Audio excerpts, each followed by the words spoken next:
とさえ満たさない星粒、静かの海を見上げた夜、今は二人歩き出すこのストーリー、指先でなぞった誰かの夢の輪郭、 You already know the meaning、 そのために大きいこの空の向こう側で僕を見つめている、怖いほどに優しい視線、ここで交わしたかけがえのない一つの約束が闇を照らすように導く、そんな世界線、特別なこの場所、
届きそうな輝きも手を出せば消えそうで、ためらうその背中押してくれたのはバラバラのかけらたち、拾い集めてつながった過去と未来のストーリー、終わりが始まりに始まりは夢へと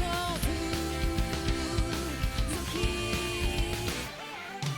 小さな光は果てしなく広がってゆくから、走り出した新しい物語は色あせる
し粒静かの海を見上げた夜今は二人歩き出すこのストーリー指先でなぞった誰かの夢の輪郭 You already know the meaning そのために大きいこの空の向こう側で僕を見つめている怖いほどに優しい視線ここで交わしたかけがえのない一つの約束は闇を照らすように導くそんな世界線特別なこの場所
届きそうな輝きも手を出せば消えそうでためらうその背中をしてくれたのはバラバラのかけらたち拾い集めてつながって過去と未来のストーリー終わりが始まりに始まりは夢へと続き小さな光は果てしなく広がってゆくから走り出した新しいものが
たさない星粒静かの海を見上げた夜今わずかに歩き出すこのストーリー指先でなぞった誰かの夢の輪郭 You already know the meaning そのために大きいこの空の向こう側で僕を見つめている怖いほどに優しい視線ここで交わしたかけがえのない一つの約束は闇を照らすように導くそんな世界線特別なこの場所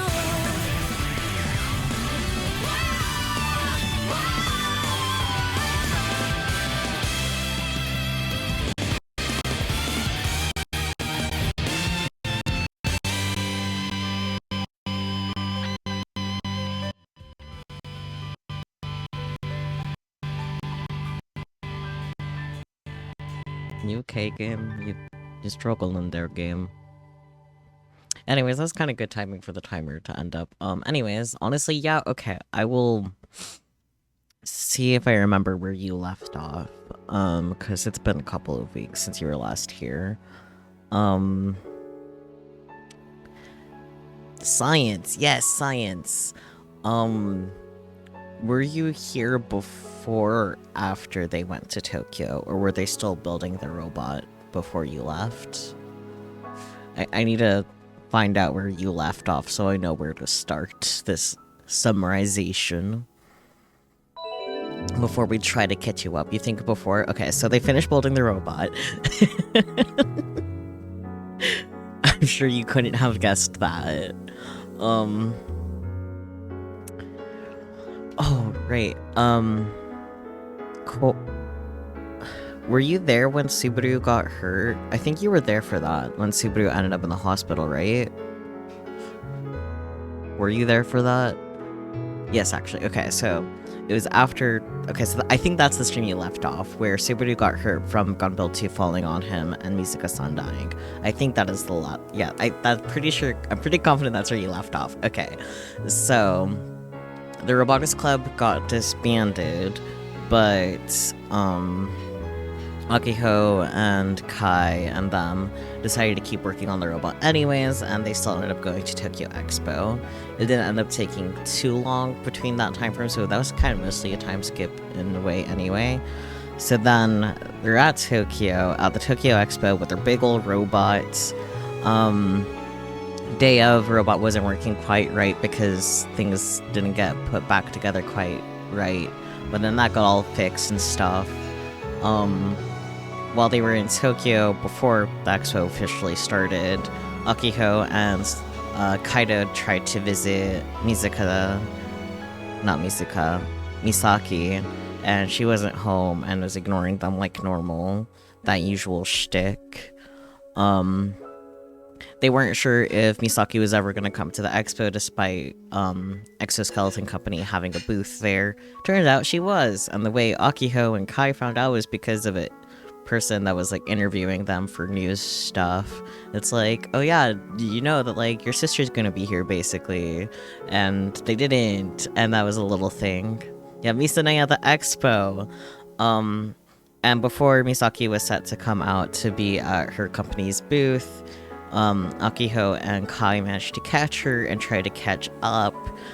Misaki was being very more off than normal. She wasn't acknowledging Kai at all. She was only talking to Akiho. And then next thing everyone knew, the Sawada guy, the evil-looking guy that's with Misaki for the Exoskeleton Company, was pointing a gun at them. Except for it wasn't actually Kai or Akiho that the gun was being pointed at. He was pointing the gun at Misaki. It's plot twist. Misaki is there to cause shit.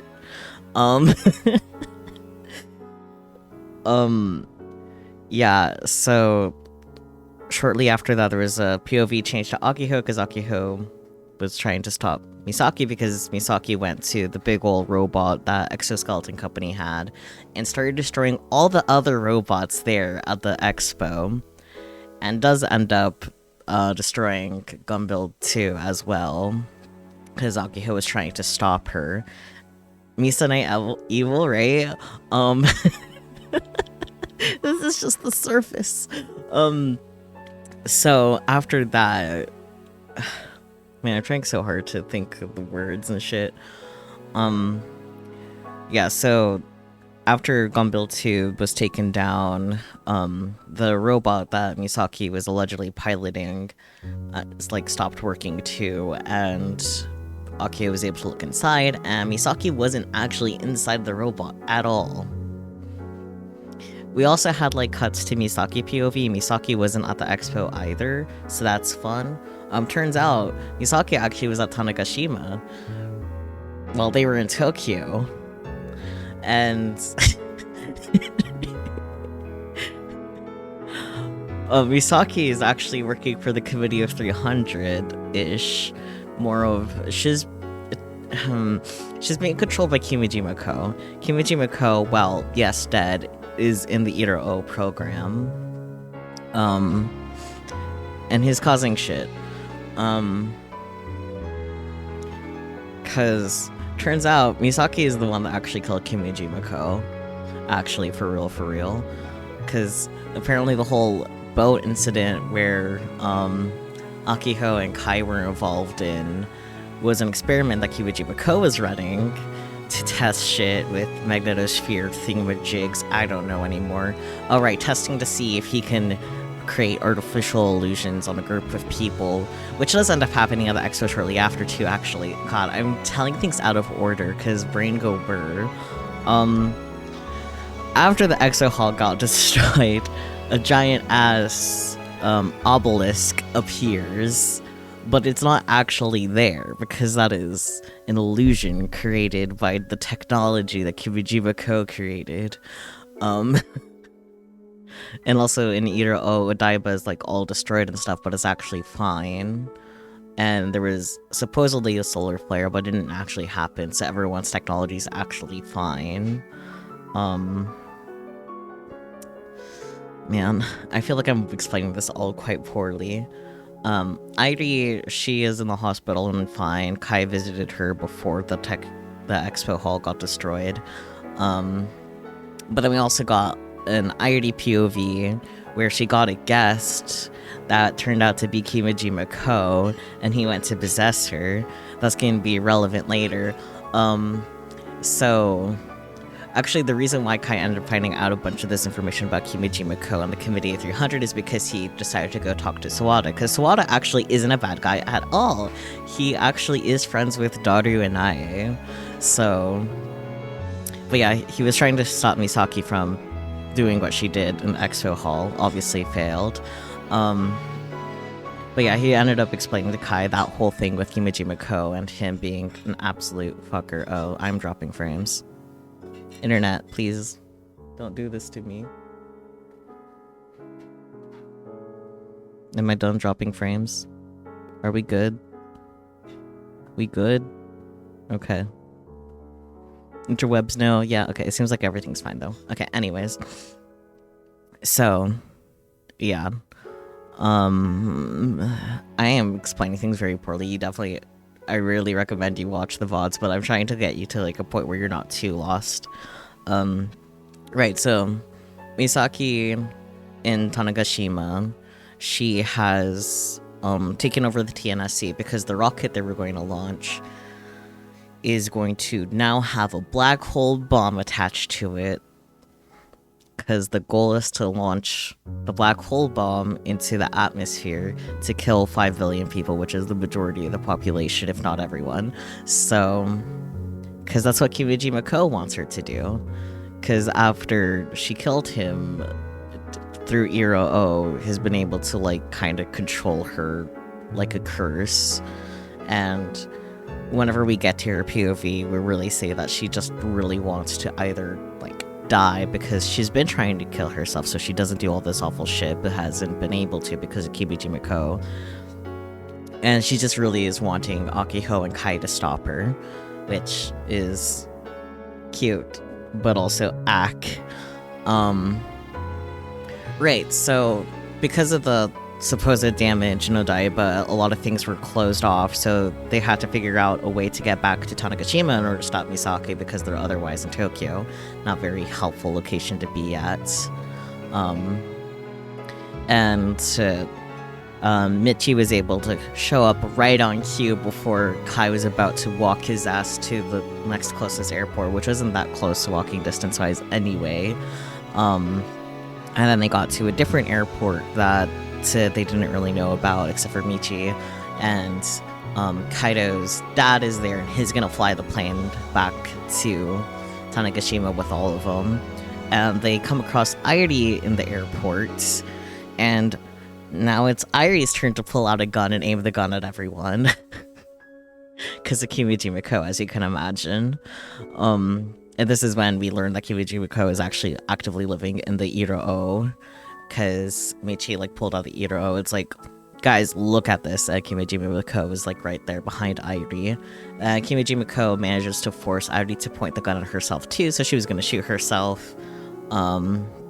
He's just there. Yeah, and he's being an asshole all over the place. But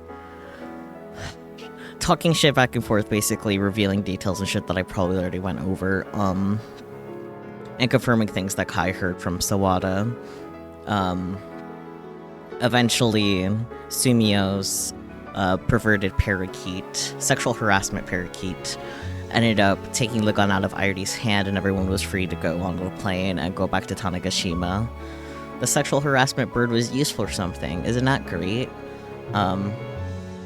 Yeah, so they end up flying back, and I think it was Michi that recorded Akiho giving a big old grand speech about how she's gonna do her best to stop Misaki no matter what type spiel, and posted it online, and the rest of the Robotics Club saw that. It's like, and then they went to the hangar where Gun Build 1 is, and then they started doing stuff, and then they arrive. It's like, reunited. They went to work on making a plan for how to improve Gun Build 1 to fight Misaki, because the way Gun Build 1 is not great for much of anything, let alone fighting an actual, like, dangerous giant robot. So they made improvements. They gave monopole motors to Gun Build 1. But yeah, so that's kind of where we're at right now. Gun Build 1 finished up, about to go to the TNSC to stop Misaki. Yeah. Because since Gun Build 1 can't stand by itself, it's going to just walk itself over to the TNSC. And that's what we're about to start. Oh yeah, Kai and Akiho kissed. That happened too. Oh, fabulous, yes. Because Kai is like, finally. Yeah, because Kai asked her for a kiss from the goddess of victory, and then he had to specify that he met her, in fact. And yeah, it was cute. Wholesome moment. And that was actually the note that we left off on perfectly last night, because the reason why I didn't finish last night is because I wasn't feeling well, and I did not have 2 more hours of game left in me, so let's knock those 2 hours out now. I probably butchered some stuff, so I really, really do recommend you actually watch the VODs of what you missed later, but you should be caught up enough now for where we're going. So, yeah. Heliosphere Connector.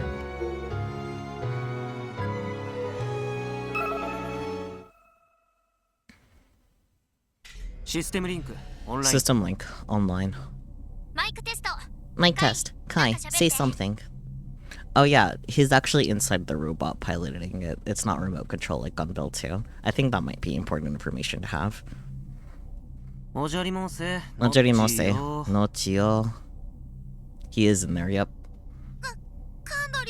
Loud and clear. Everyone, say something. Testing. Asu. I feel like I'm becoming one with everyone. An auspicious wind is blowing, and with it is coming. Yep, okay.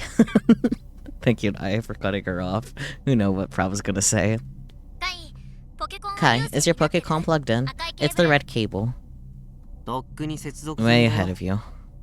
By the way, why red? Got a new favorite color or something, Aki-chan? Because it makes it go 3 times faster.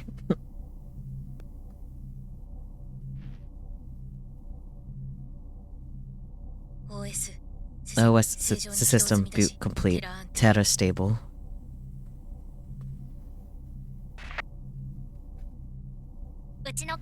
Can you see my face? Nice and clear.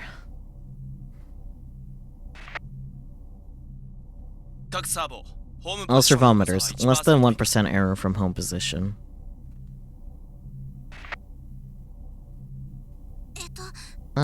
Electric supply systems, normal. It says the power generator can run continuously for 13 hours. That's a lot, damn. More than enough time. Actuator is all green. Gyro sensor, auto balancer, both functioning correctly. Skip checks from number 9 to number 16. Wait, are you sure? Can you just trust me for once? Who do you think I am? Forgive me, oh young one.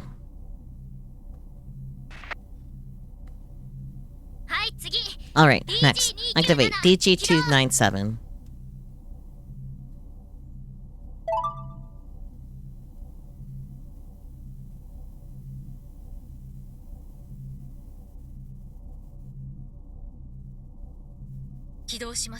Activated.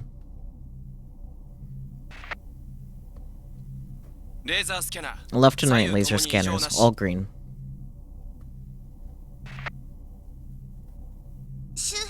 Now loading perimeter map.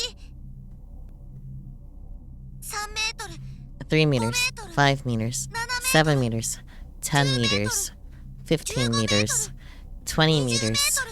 Maximum range.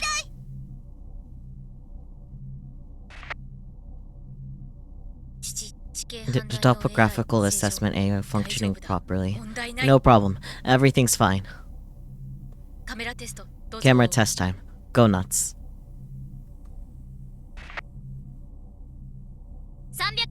Testing 360-degree camera. Kai, did you fasten your seatbelt? Of course. Seat lock released. I just have to spin around, right?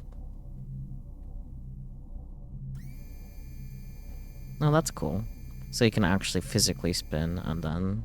That makes sense. Camera link confirming. Damn, I'm getting dizzy. I confirmed it on the monitor, too. The coordinate anchor on standby, okay?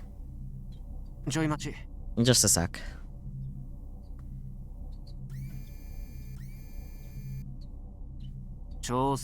Adjustments complete. Go ahead.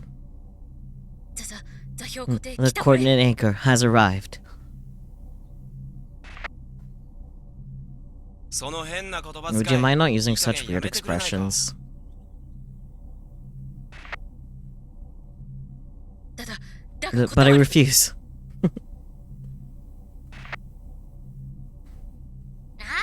Okay, no fighting. Alright, all checks complete.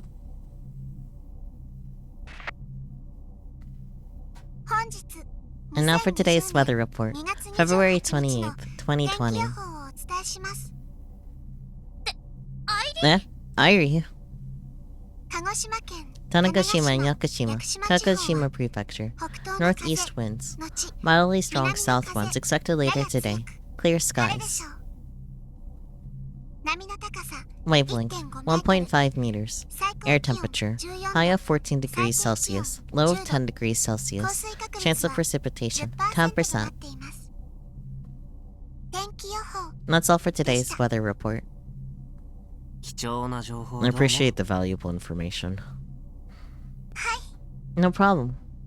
She looks so happy about it.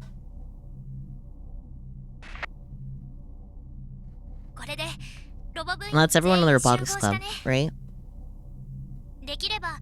I at least wanted to do a walking test if possible. But since we don't have time for that, we're going into this unrehearsed. You still up for this? Please, we knew that was the case from the start. Don't go and call things off now.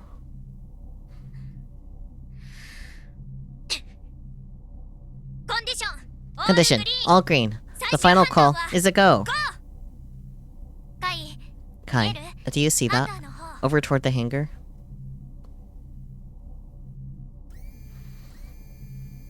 Aw. Everyone's here to see us off. Everyone from our school, the town, and JAXA. Alright, I forgot to say in my recap, everyone turned up to help, like, fix up, or correct, upgrade Gunbuild 1. Like, the school, JAXA, everyone. Even, like, the VP was there to, like, confirm that and got them to re-sign the club paperwork. So the club is back, officially, on paper, so... They even made a banner for us. And they entrusted the Robotics Club with their futures. Can you hear them?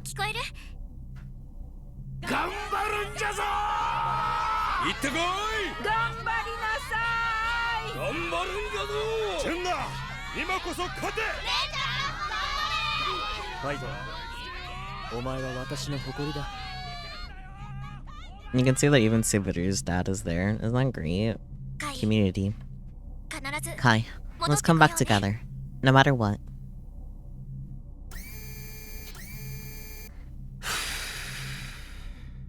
Fair.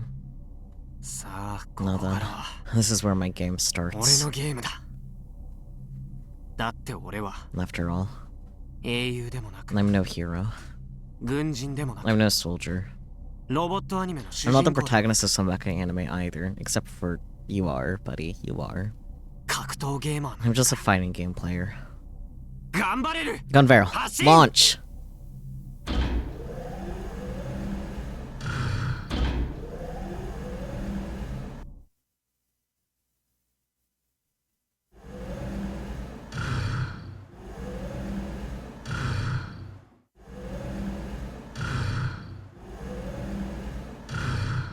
It's been about 15 minutes since I started walking. So that's how Gunbarrel's arms look right now. I had trouble getting past the narrow road to exit onto NH58, so I'm still lumbering through Nakatane. Hi, how's it going up there? I face my Pokecom downward and see Akiho riding ahead on her scooter. The posture control system is properly identifying her as a frontal obstacle. I need to make sure I don't step on her. Yeah, please don't do that. My butt hurts. My shoulders too. Why are you talking like that? Because the tremors are ridiculous. Each time I take a step, the impact causes my butt to rise up off the seat. Then immediately slams right back down onto it. If I wasn't wearing a seatbelt, I'd be mincemeat. Can't we have gotten a better chair? We didn't have time to replace it. Ah, awesome. I'm gonna get sick of staying here for too long. I've got so many hours on KB, a first-person fighting game, that I figured I didn't get motion sickness. But I don't know about this. Also, it's a bit hot. Even though it's winter. It's probably because of the laser beam transmitter. That would make sense, yeah.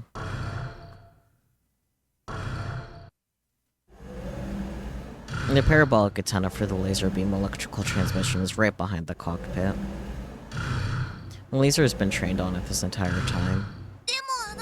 But, there's no chance of it cutting into the cockpit by accident or anything. I wouldn't be happy. I wouldn't be real happy if it did.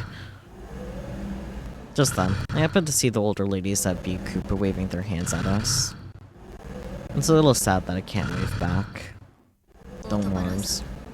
The auto balancer's operating normally. With only 6 motors, we can't exactly walk delicately. I was prepared for that. The image in my head from last summer's Bottle 1 test is still alive and well. Back then, all I could feel in the cockpit was the sound of the engine and the creepy grinding of metal. I didn't really feel the vibrations that much. So I guess I just assumed that it wouldn't be an issue in Super Gun Build 1. Turns out those vibrations have become my mortal enemy. With it shaking this much, I could start making input mistakes. Model 1 was fine, because all I had to do was push a couple buttons installed inside of the cockpit. But Super Gun Build 1 is equipped with a kill ballot system. Just walking like this requires the constant input of the advanced command. God, I wish it had an auto mode. It's fine right now, so they're just walking. But it's gonna be an issue when I have to face Misane.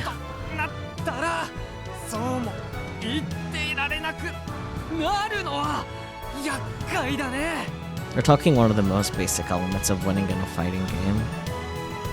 Thoroughly eliminating input errors. Super Gun Build 1 is the same in that respect. But the inside of this cockpit is hardly the best environment for that.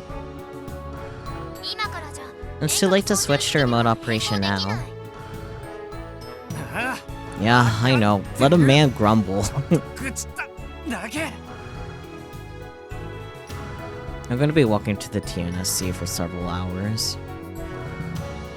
I'll just have to get used to the shaking with the time I have.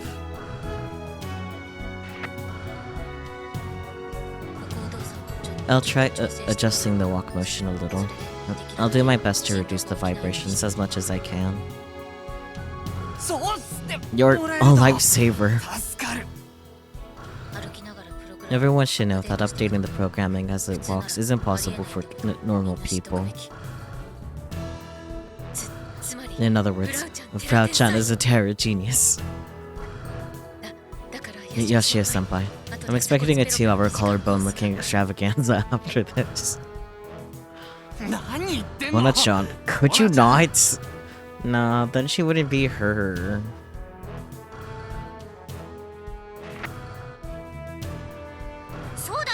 Yeah, Frabo, you can't do that.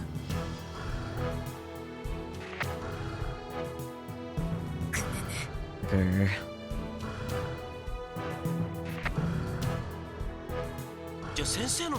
Then you could use my collarbone. It's a sexual harassment sensei can drop dead. The fine women of the PTA will make sure you never teach again. Let's talk about collarbones and more adjustments, please. Poor Kai. I just can't help myself. Yeah. I don't think she actually meowed. Fred reluctantly says, before going quiet to immerse herself in her work. You're all so much fun.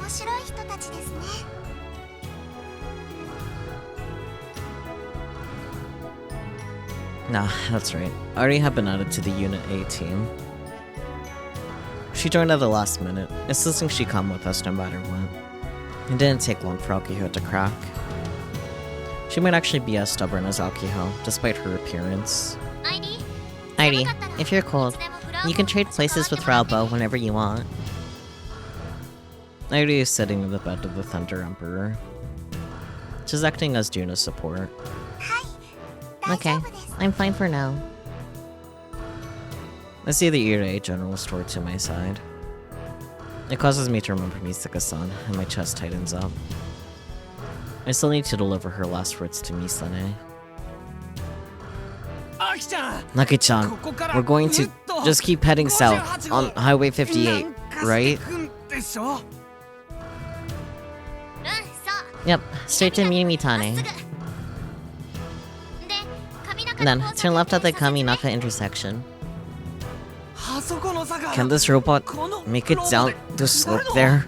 I'm kind of worried. I sure hope it does, considering how many hills are between us and the TNSC. Tanagashima may appear flat, but has a lot of minor ups and downs.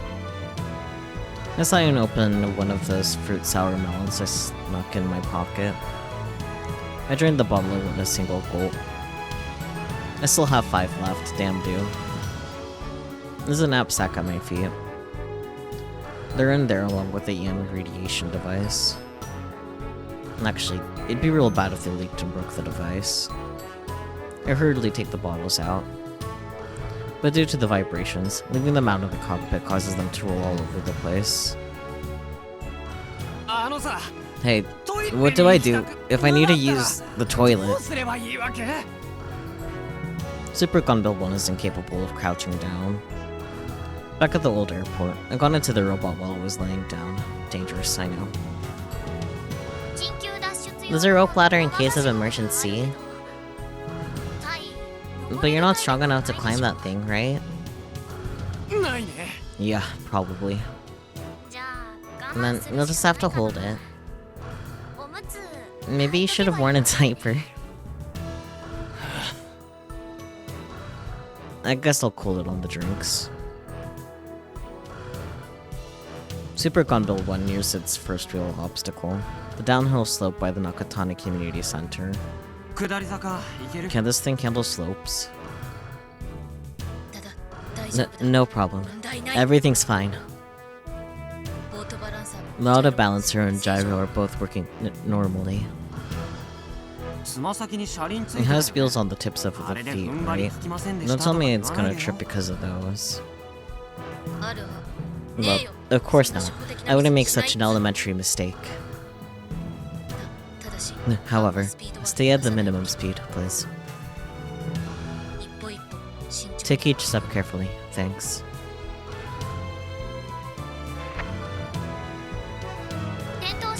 And just keep in mind that if the robot falls over, you're not gonna come out of it unscathed. Be careful. I glance over at the shock absorber, or at least, that's what I like to call it, but it's really just a cushion haphazardly stuck to the cockpit wall. I'd rather not get turned to mincemeat. Despite my unease, I input the advanced command to proceed down the hill. I can hear the sounds of creaking metal beneath my feet. I could tell that the servometers are spinning their gears as fast as possible.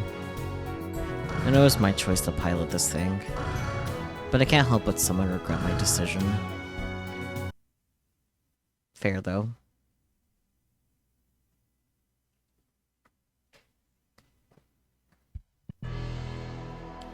By the time Doc and I catch up on the car, Super Gunbill 1 has already arrived in Minamitane. It took a little under 3 hours to get here. To think it'd take that long to cover the distance a car could travel in 15 minutes, or a scooter in 30. I knew this would be the case ahead of time, but man, we're cutting it close. Right now, Super Gunbill 1 is stopped in the middle of the road. A large crane is sitting beside it as workers hurry to attach the second pile bunker. Before the robot left the old airport, the left pile bunker was already attached and tested. That leaves the right one. Doc's friends were doing the heavy lifting, which is way more efficient than us amateurs doing it. As expected, with several people working together, the process takes less than 10 minutes. Very impressive. Hi, it's attached. The press contacts Yashio-senpai via her Pokécom. Is currently waiting on standby in the cockpit. Alright, time to reboot. The robot restarts. Yashio-senpai's Pokécom and Super Gunbill 1's systems are synchronized. Reboot complete. There are more commands now. It's the same as gun barrel straight, right? Got it. Nishio-senpai is able to follow Furugori's explanation with little context. Also, we included a little gimmick, just in case. What do you mean by that? You can only use it once, but once you do, the pile bunker will be useless. Make sure you got the timing right. So what exactly is the attack? The Gonvel Anchor Strike. We're applying the same fashion as Furugori. Ta. Yoshio-senpai grins like he immediately understands. Gonveil's most powerful finishing move, the Gonveil Anchor Striker. I know Yoshio-senpai will make good use of it. As far as I can tell through the monitor, it doesn't look too awful. I figured he vomited once or twice due to the shaking, but I'm relieved to see he's adapted. That's one less factor to worry about. I'll be joining you all from here on. Yoshio-senpai. We'll also be testing the pile bunker we just attached. Duck is going back to the old airport with the others in the crane. They'll be forming Unit C in the rear. The workers leave us with words of encouragement as they head out. Alright, Subaru, we'll get in the Thunder Emperor. Sorry, Daddy, but can you help him get into the truck bed? Okay, no problem. Yukifune-san and Daitoko-senpai both extend me a hand. With their assistance, I managed to climb into the truck bed. Subaru-kun, is your leg doing okay? Of course it's not. If I bump into anything, it hurts so much that I can barely stand.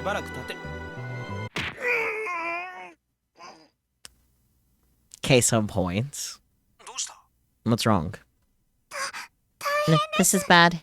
He bumped his leg against the gun mount. I think he fainted from the pain. I'm okay with you writhing more. I can use this for my delusions. Do. Frau, please. Hidaka-kun, are you okay? I'll wait. Yukifune-san and Daitoko-senpai gently rub my back, but obviously that doesn't do anything to lessen the pain. It's the moral support that it's for, Subaru. Obviously, rubbing your back is gonna help your leg feel better. I'm grateful, but I can't summon the strength to offer any words of thanks as I suck air through my teeth and suffer through the pain. Just use your guts and willpower to make it through. I doubt that's gonna help.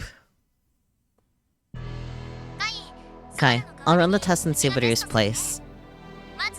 First, from a standing position, try shooting the right pile bunker at 90 degrees. After that, we'll test it while walking. Jun, be sure to keep the laser beam aimed squarely on the antenna. Got it. Daitoko-senpai moves away from me and takes hold of the laser gun mount. Test firing the right pile bunker. Above my head, the pile bunker powerfully ejects from its cradle. Operation confirmed. Man, that real coil is nuts. If I use the left and right ones in succession, are we sure the cockpit isn't gonna come off? Remember, attaching these things was a rush job. It's finally calming down. My leg is still throbbing, but I can at least talk. Doc made them on his own without thinking they'd be attached to Super Gunville 1. Your concerns are completely valid. Well, is it really okay to use them then? That's what these tests are meant to determine. What will we do if we find out they're too dangerous?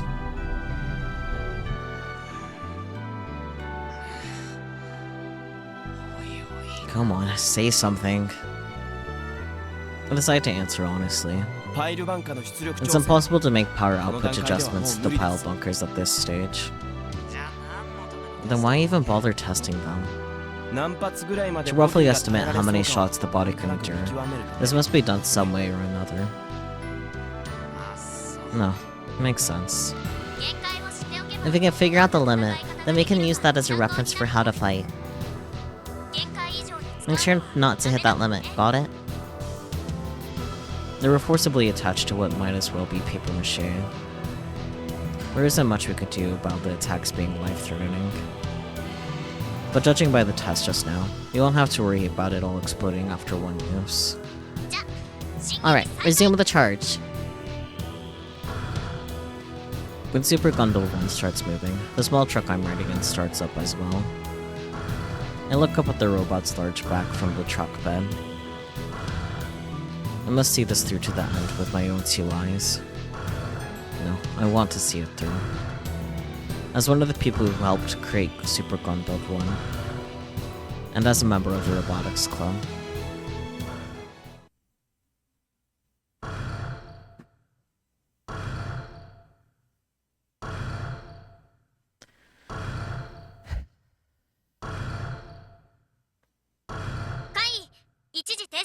Kai, stop for a sec. Yeah, that's what I'm thinking too, because I need to save here.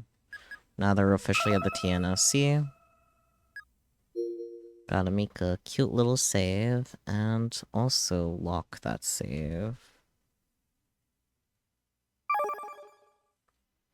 Because we'll need that later. Possibly. Also, from here on, I've been instructed to save every 10 to 15 minutes. So if you notice me not save within the next 10 to 15 minutes and so on and so forth, call me out so I can save, just in case.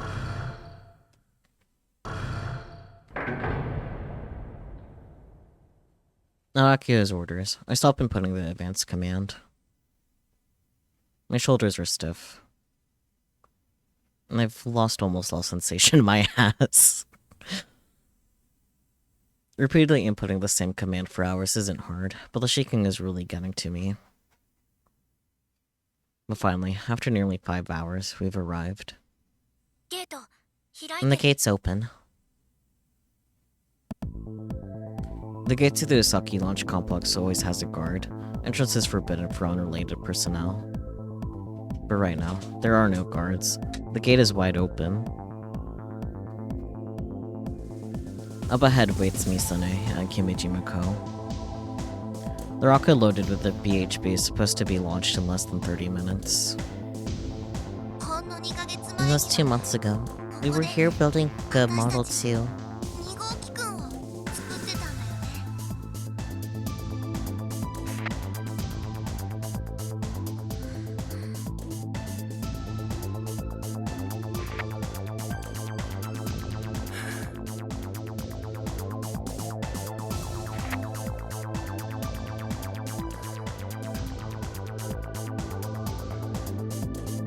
And then we got kicked out after it was revealed that the TNSC would be launching its first rocket in years. I never even dreamed back then that we'd be returning here like this. Talk about a twist of fate. To be honest, I'm pretty fired up. This is Tanoji.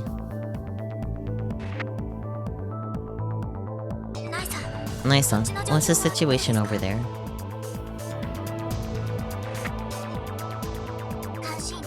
I've rendezvoused with the observers. We're all in position. Listen, we now know the specific X time. X time is 12:27. I repeat, X time is 12:27:00. We have a little over 30 minutes left.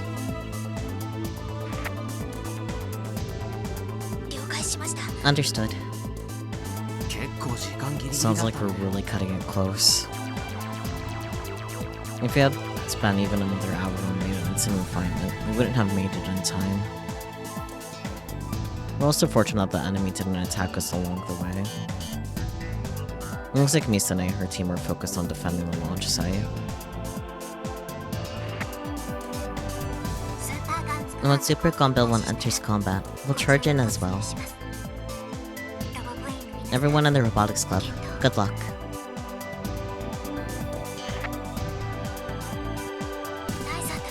You guys be safe too.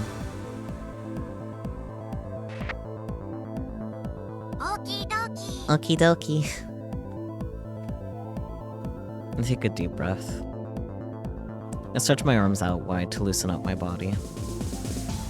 I bend and extend my knees in the narrow cockpit. Nobody said anything since Naya-san's report. Even Michi puts a lid on his pro lips. With a decisive battle ahead of us, everyone's probably nervous, doing their best to calm their hearts and minds. To be honest, I had kinda hoped some adults would step in and save the day. I mean, the military and the police exist for stuff like this, right? On top of that, Sawada never got back to us. I guess the anti-Kimijima virus didn't make it in time. Regardless. Out of everyone on Earth, the only people in any position right now to stop the rocket launch is us. We're the only ones who made it here. There's no turning back now. We can't stop here. There's only 30 minutes until that rocket launches, leading to the deaths of 5 billion people. In that half hour, the fate of all of humanity will be decided. We're cutting it real damn close. This is our last chance. But I couldn't care less about that. If I focus on that, you'll never be able to beat Misane. And I will defeat her. I'll become number 1. That's my one and only victory condition. Listen up, everyone. The first to open his mouth and break the silence is our very own delinquent advisor. Your teacher has a pro tip up her sleeve that'll calm your nerves down real quick. Write the kanji character for person 3 times on the palm of your hand, then eat it.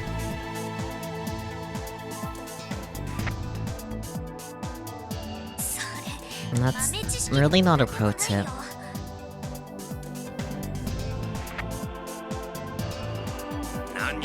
Either way, you better not moon us out there, Yoshio.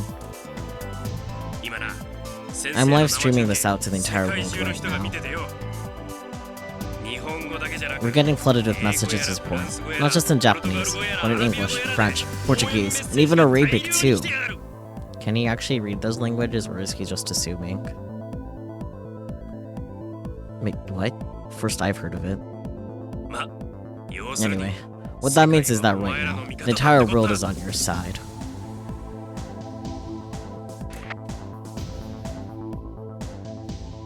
Makiho's expression grows serious. Everyone. Are you ready? If you follow the plan, I know we'll win. We don't need words anymore. I can tell just by looking at everyone's faces through my Pokécon. We're ready. Naki-chan, give the order.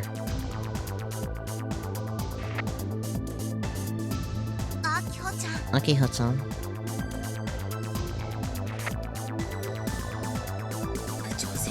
Press Senpai.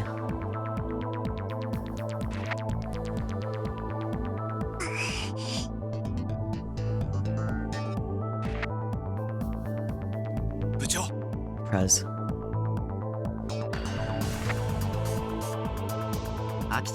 Naki-chan. Alright, Super Gumbo 1, attack!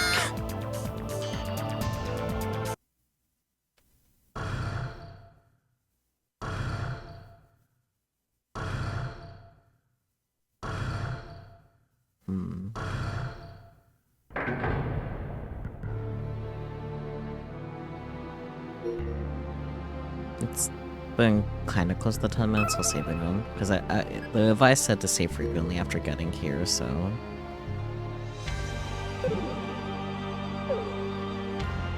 As I advance up the gentle uphills though, my field of vision suddenly widens. This is the Osaki launch complex, the place where countless rockets have been launched. Despite the absurd situation we find ourselves in with the fate of humanity on the line, I can hear the sound of waves in the distance. It's tranquil, with not a person in sight. Nothing has changed in the usual peaceful atmosphere of Tanegashima. On launch pad 1, Black 1 stands tall, set to launch in 15 minutes. It's much bigger than I expected. Now that I think about it, this is the first time I've seen a rocket up close and personal. And next to it is a large black spider, the rocket's guardian. Sumeragi. It doesn't look any different from the one at the expo. Is Misane in there? I don't see any other people. Misane should have a few of her terrorist comrades left. Naya-san must be right, and they're focused on launching their knockout. In other words, if we defeat Sumeragi, most of our problems will be solved. This is a true 1v1. A classic fighting game matchup. Nothing. What's your first move? Boo, hello Spooky, welcome on in. You're just in time for the big ol' fight. Allow me to warn you.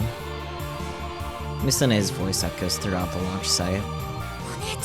Big sis, if you advance any further, I will kill all of you. Kai, Aki, don't make me do this. Please, turn back now. No way! Lucky-ho shouts. We're here to beat you, big sis. We're gonna take you down and save you. Don't even try to get us to back down. In response to Akiho, Misane says nothing. Well done, Aki-chan. And now that's what I'm talking about, little Sunomiya. No, Akiho. We knew from the beginning we wouldn't be able to talk things out. That much was just made clear to us once again.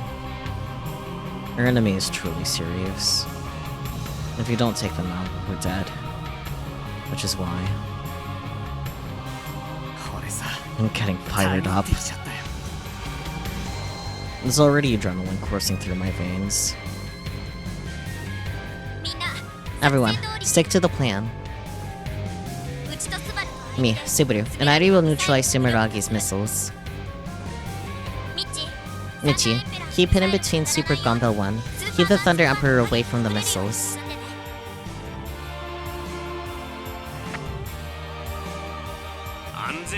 I'll drive nice and safe. Leave it to me.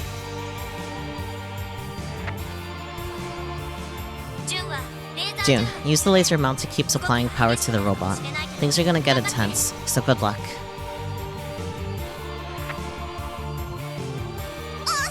Asu.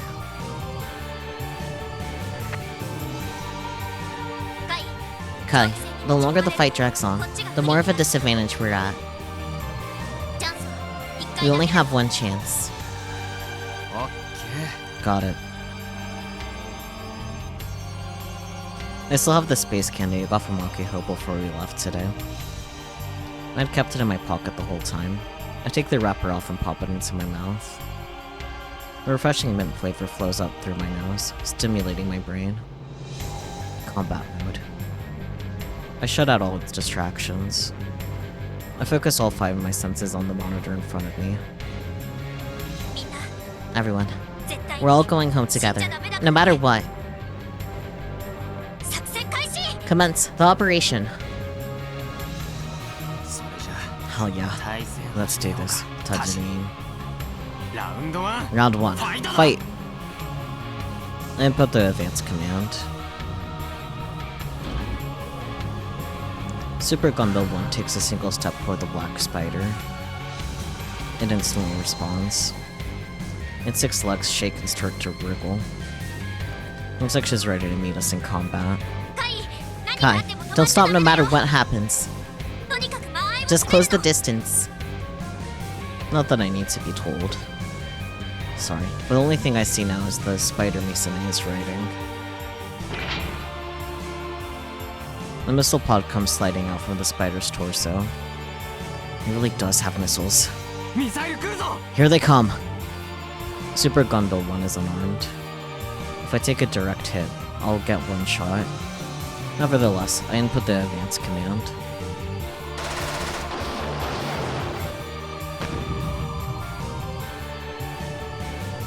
The missiles spew flames behind them. Misane starts by firing too. They're heading right for me. This calls like a save time.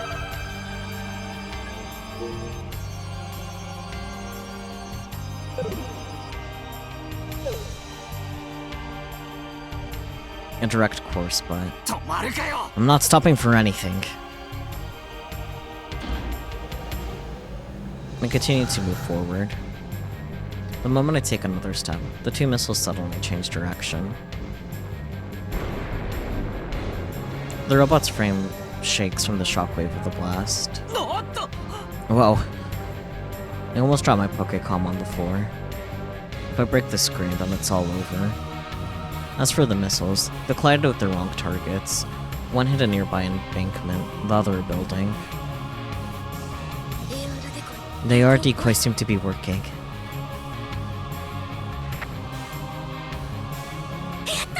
Alright, everyone, keep sticking geotags everywhere. I could tell just by looking at the screen. New geotags are being stuck in real time all over the Osaki launch complex. 10, 20, 30. After just a brief amount of lag.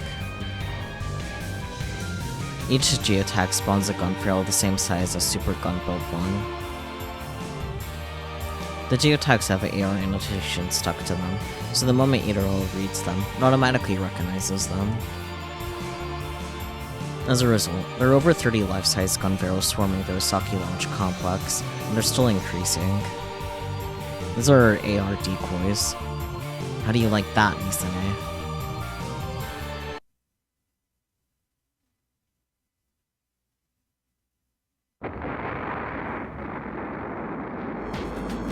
The blast of the missile hitting a nearby embankment is enough to almost make me cower on the spot. Dog. I'm gonna reread that after the dog shows the fuck out.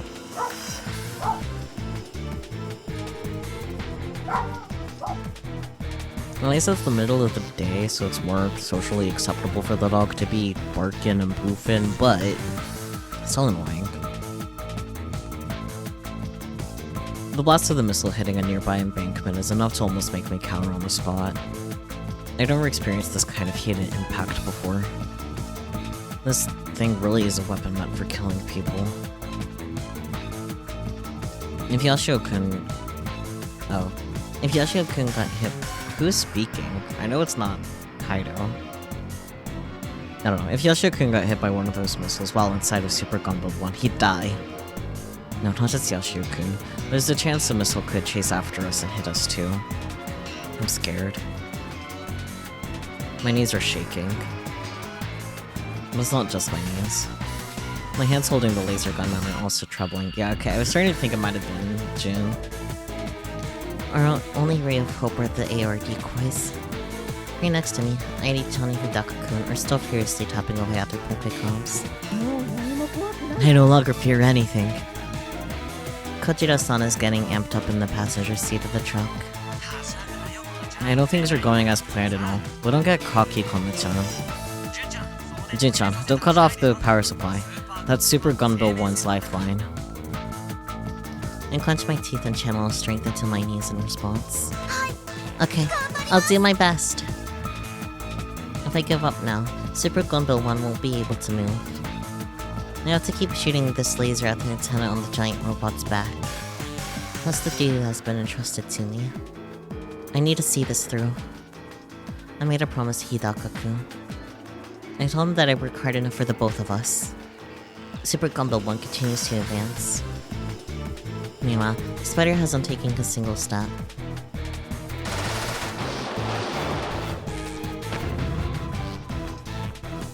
More missiles. Another two are coming this way. Please don't hit us. I pray frantically. But I don't close my eyes. If I close them, the laser beam would drift.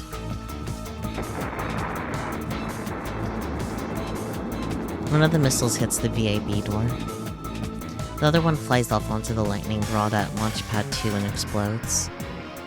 They didn't hit us again. It's like a miracle.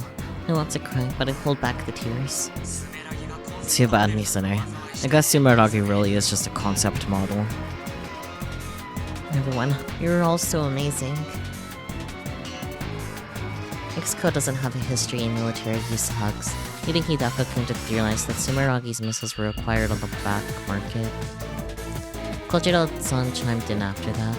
She She said that it obviously wouldn't have a missile control system, so they probably had to substitute it with something else. When she found that Sumeragi was actually connected to Iro, we came up with a strategy. I didn't have time, so I threw this together at hyperspeed. But right now, Sumeragi sees 20 or 30 life-size gun barrels, and the missiles automatically aim at those decoys. And of course, the person who came up with this little trick was... Frachan wins! Flawless victory! Kodria-san shouts like she's in the middle of playing a video game. It's thanks to her that my fears have been alleviated a little bit. This makes it clear. The missiles for Sumeragi use image recognition guidance, making them so sophisticated and end up backfiring. Sorry about that, Misane. Your shitty missiles can't hit Super Gun Build 1. I'm still reacting to Yashio-kun's words. The spider fires more missiles. 4 incoming! Yashio-kun, and Mr. Nagafukada driving the Thunder Emperor behind him. Don't stop advancing. Everything will be okay.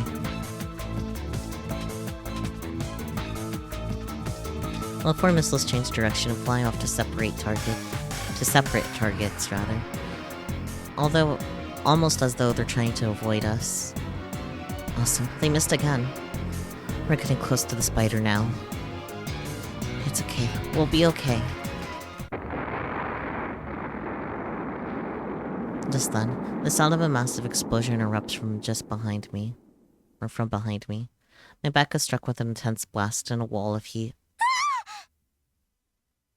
It feels like I'm about to get blown away. I almost fall out of the truck bed. My head nearly goes blank. But the teachings of my dad and grandpa during training come to my mind.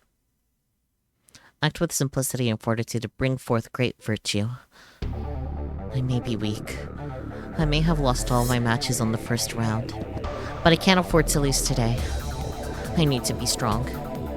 Go forth with simplicity and fortitude. Daitoku Juna. Go!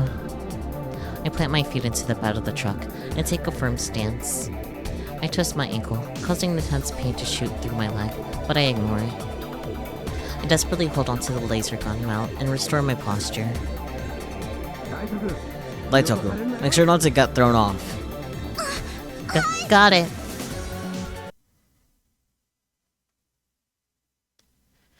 I managed to get the distance between Sumeragi and I down to 30 meters. The blast from a missile exploding nearby had me scared I might fall over, but I'm okay. I'm gonna save again. Being told to save frequently, go burr.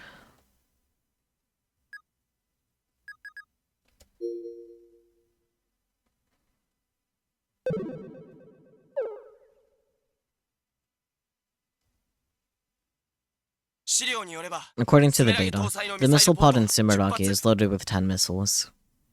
If that information is correct, we should only have 2 left. If I can get through this, round 1 is mine. I advance without fear. The spider moves its legs. It takes one step back after another, trying to put more distance between us. Like hell you're getting away. Super Gunbill 1 is fast enough to keep up with the spider's movement. Advance! Input command. Do your thing, monopools. The distance narrows. 10 meters. But she won't fire. Is she going to switch to melee combat? Or does she lose the will to fight after seeing all of the decoys? She's saving those last 2 missiles. You're never gonna beat me with strats like that. Don't underestimate me, Misane. Advance! Just a few more meters and she'll be in range. More missiles! I'm too close. Aki!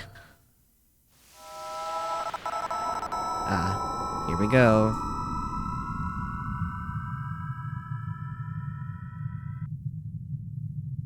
I'm going to save again, just in case, because I don't know when the QuickTime inputs are going to come in. It was only 2 minutes ago, still.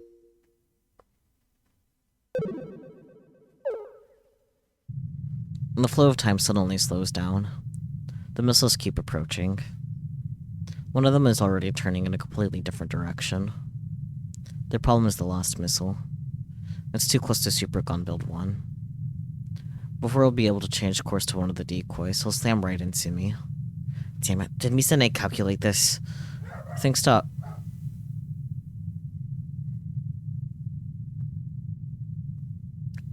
It looks like the dog's barking isn't getting caught on stream, but like, damn.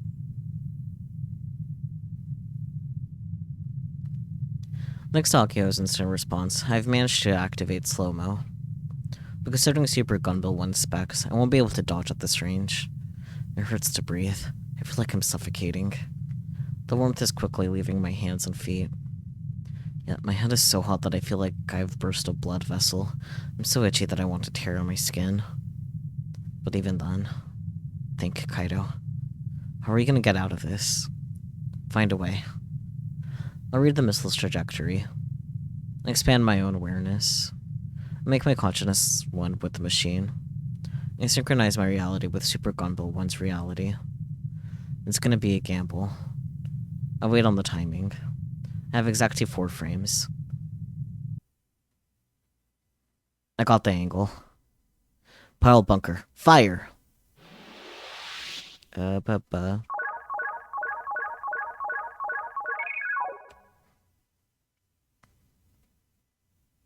I quickly input the command, and quickly do a save.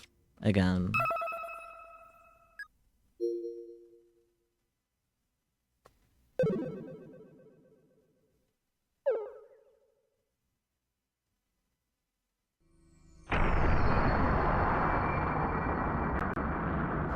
The left pile bunker begins to eject from its container. It's still slow. The normal flow of time has yet to return to the world. The robot's frame shakes as the pile bunker ejects.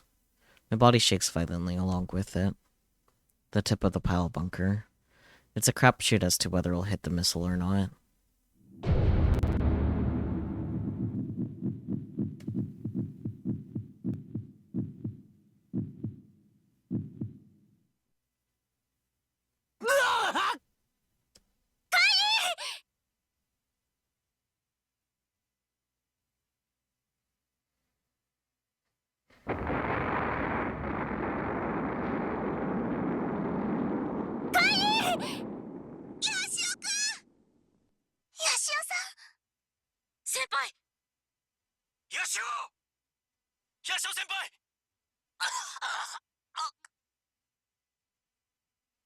It looks like the missile from Sumeragi scored a direct hit on Super Gun Build 1's body. I scream at the top of my lungs, all the while trying to prevent myself from getting blown away by the blast.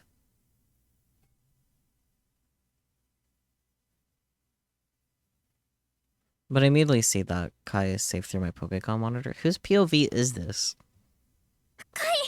Kai, thank goodness. Just imagining Kai gone was enough to make my chest feel like it would burst open. My heart is pounding. I'm glad Kai is safe, but he looks like he's in a lot of pain. I know very well how much he suffers after an attack. Where did the other one go?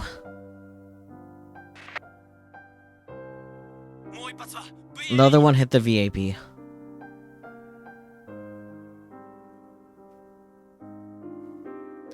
The end of Super Gun Build 1's left pile bunker has been blown to bits from stopping the missile.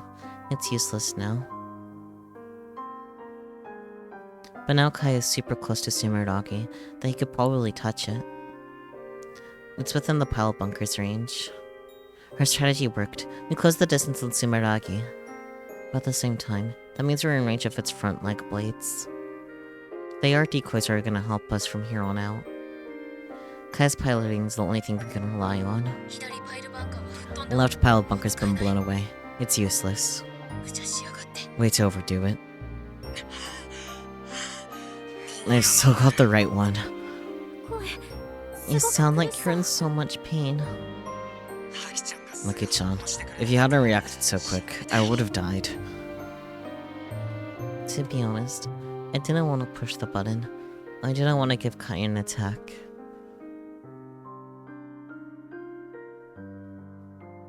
Yesterday, Soon after returning from Ichigawaka Park with Airi and Nae-san, Kai gave me this weird remote control.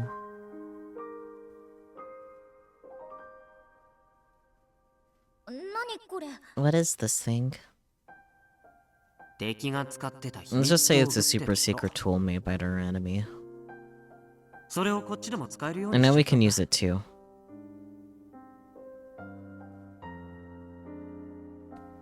He said that with a mischievous grin on his face as he showed me the inside of his backpack. At the time, I couldn't believe that Kai would go out of his way to use such a dangerous evil weapon. But he insisted. According to him, he needed it to defeat my big sis. I want to test it to make sure it's usable in real combat. Pressing the button on the remote control will activate the device. Could you stand back a bit and try it? Wait, are you gonna be the test subject? I mean, how else will I know if it works or not? I wasn't super okay with it, but without much of a choice, I decided to press the button.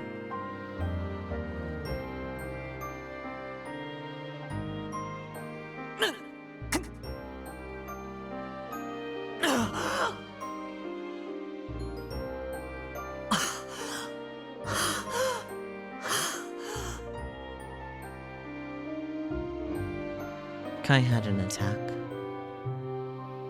And it was clear as day that this device caused it. Kai smiled, explaining that our chances of winning just went up. Hey, Kai.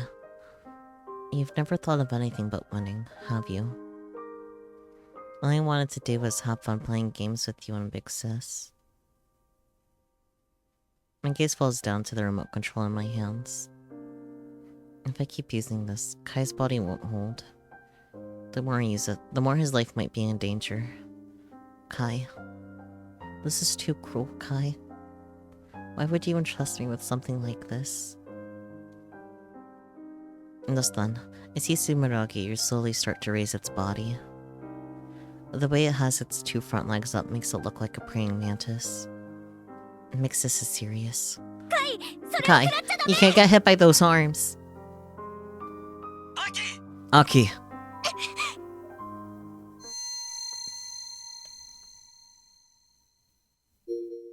This sounds like my cue to save again. Just in case.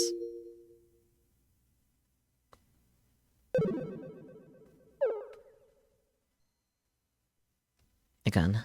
I press the button again. Kai, how can you ask me to do this without any hesitation? When I think about how much you're suffering, I want to break down into tears. Super Gumball 1 moves with amazing accuracy and speed. Almost as though it predicted the future, it dodges Sumeragi's right blade as it comes down. The spider then immediately follows up with its left leg blade. I know Kai is gonna ask me again. He's gonna ask me to press the button. I don't want to. Kai will die. Again. My fingers holding the remote control tremble. The thought of Kai disappearing scares me so much that I can't help it. No, I can't. I unconsciously cry out. I can't press it. Nick. Super Gumball 1 fires its remaining pile bunker. With perfect timing, it hits the joint of the spider's front leg as it swings down. He did that without slow-mo? Kai, you're incredible. Super Gumball 1 takes a step back, using the force of the recoil. Sumeragi returns its legs to the ground and pursues. Kai! Big Sis is going to kill him. Don't hesitate. But you'll die, Kai! If I push the button, I'll be killing him. What should I do? After closing the distance, Sumeragi raises one front leg to the side. The blade gleams a bright golden yellow. It's not just a mere blade.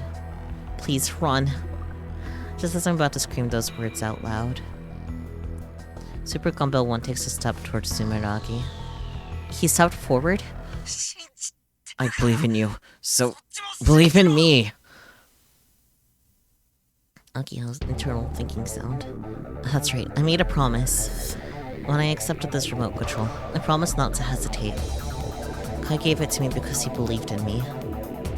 Back on the deck of the MF Anemone, he held my hand the entire time.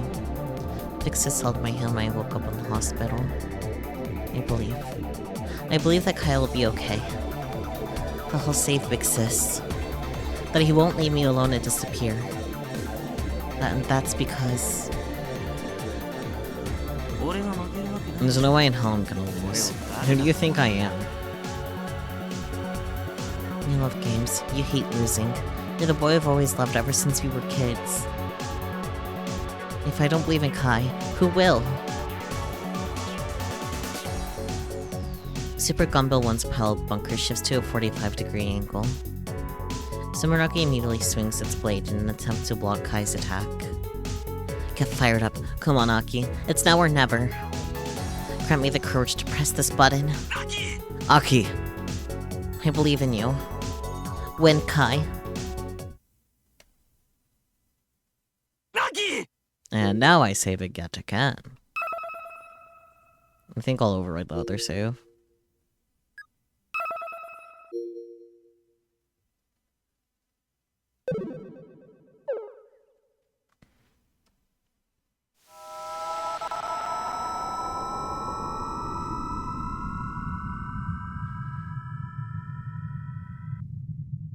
When she hesitated last time, I wasn't sure what I'd do. But she came through this time. Thank you, Aki-chan. I've never experienced using slow-mo 3 times in a row before. It feels like a bomb exploded in my head. That's the sort of intense pain we're talking here. My vision is flickering. I want to scream in agony, but my voice won't come out. The spider's blade slowly moves, looking to sweep past Super Gunbill 1's leg. After waiting 2 frames. Now.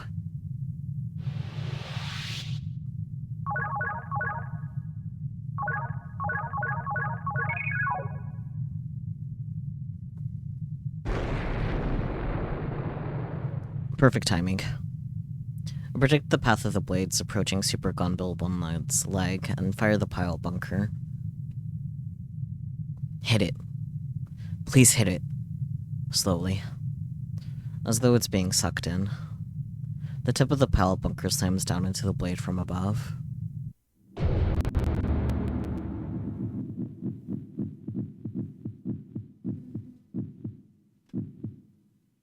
For us sitting in the truck like, yeah, maybe I should have told Aki that Kai's gone through worse for the sake of an experiment we conducted together, although they're having a moment.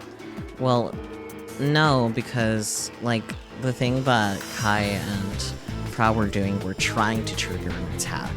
In this case, Aki is successfully triggering the attack each time, so it is different.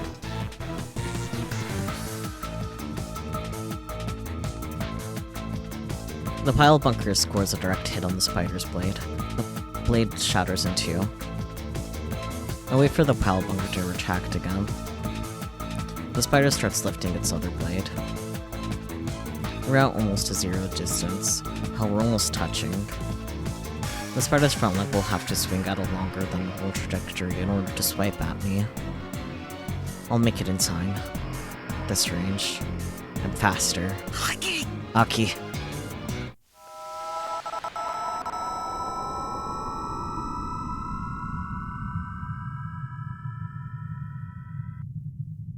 The 4th time. And I'm going to save again. Because who knows when those button inputs come in. The next button inputs I will mess up purposely so we can get the bad ending out of the way. Because I don't know how many inputs we have for this, so...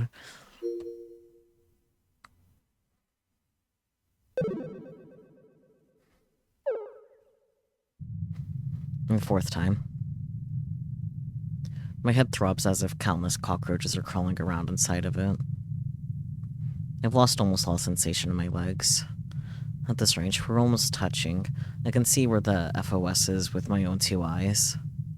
I turn slightly. I adjust the angle of the pile bunker. Hit it. Okay, this is definitely the last one, so let's fuck up as a treat. Wow, I really do have to be precise every time. I'm not surprised, but damn. No room for error. The sensation in my fingertips is dull. Don't panic, and put it again. Ah, you're giving me another chance? Or not? Then, amidst this world moving in slow motion, my body tilts. I didn't make it in time. I can't hear anything. But when I look down, I see the blade cutting into Super Gunbill 1's frame.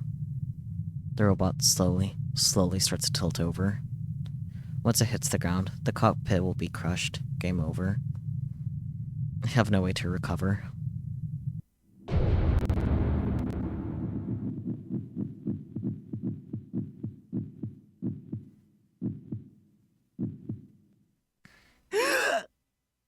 On one hand, I'm not surprised that there's literally no room for error for these inputs, because, like, the guide kind of says that, but damn, at the same time, because there's, like, room for error with the other inputs, you know?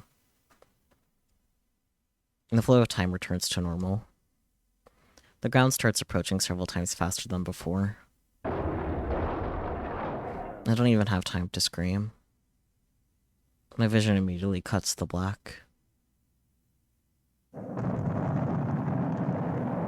You're right that the evil spider robot looks cute.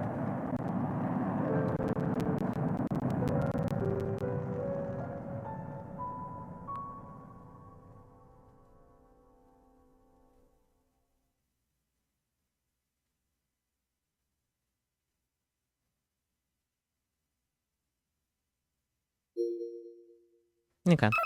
I figured the bad ending would be fairly simple, but good to get that experience and out of the way. Now we can continue with life and not mess up the button inputs at all.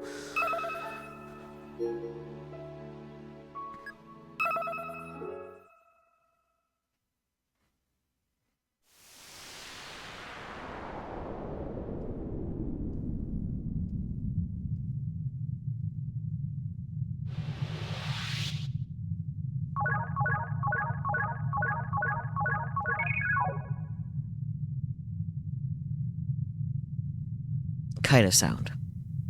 Fire. In this slow, dead world, there is no sound. But the impact shakes the machine's frame and my entire body. The shoulders dig into the seat. My shoulders dig into the seat, rather. There's still no pain. Everything suddenly comes flooding back into me as the silent world ends.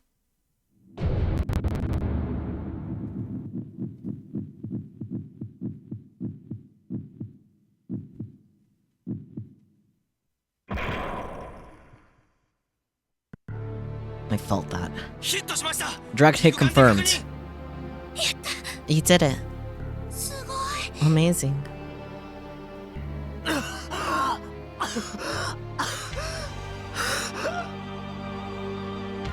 Simuragi's core, the FOS. I scored a direct hit on the right side. With this, half of the spider won't be able to move. The remaining 3 legs on the left side are still wriggling about. You just don't know what to give up, do you? In my foggy awareness, I go to finish it off with another attack. Suddenly, there's an intense release of compressed air from Sumeragi's body. Like a smokescreen, it engulfs the entire spider. The strength leaves its legs.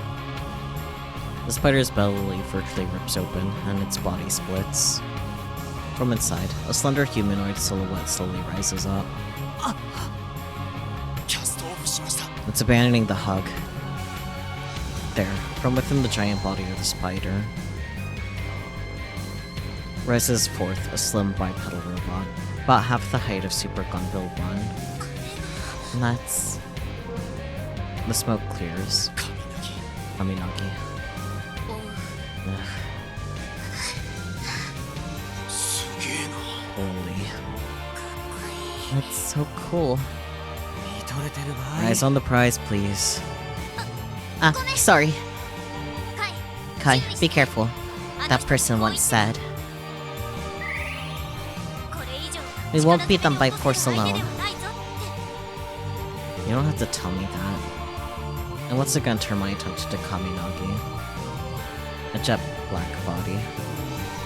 Human-like arms equipped with hands and fingers. Long slender legs. It's almost, let's try that again. It's almost like a medieval knight clad in black armor. I can see why Akiko was so enraptured. According to the data, Kaminagi's stand is a little over 5 meters tall. It's only about half the height of Super Gunbo 1. Our robot is nearly twice the size. So then, why is this thing projecting such an overwhelming aura? It has a demonic presence, yet I find myself entranced by it. I can't help but tremble. But I set the pile bunker to a 45-degree angle. Aki-chan, slow-mo.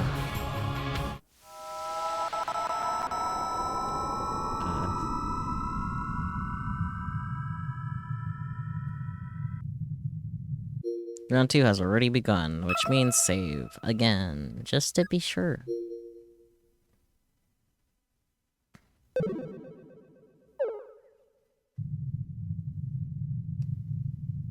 Little does she know that as she wastes her time posing, she's already in range of my pile bunker. Input command. Accurately and without error. Hopefully more accurately than I spoke.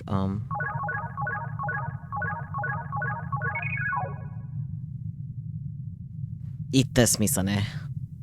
Victory is mine. The pile bunker once again fires and reduces its painful recoil. But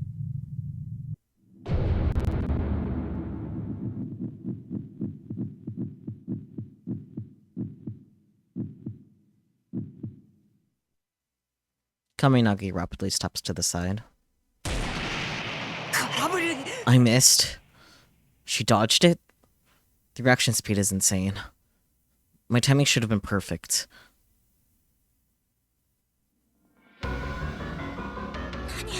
How did it move like that?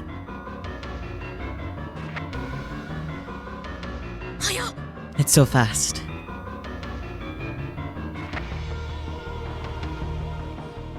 This is bad. The difference in specs is worse than we thought, senpai.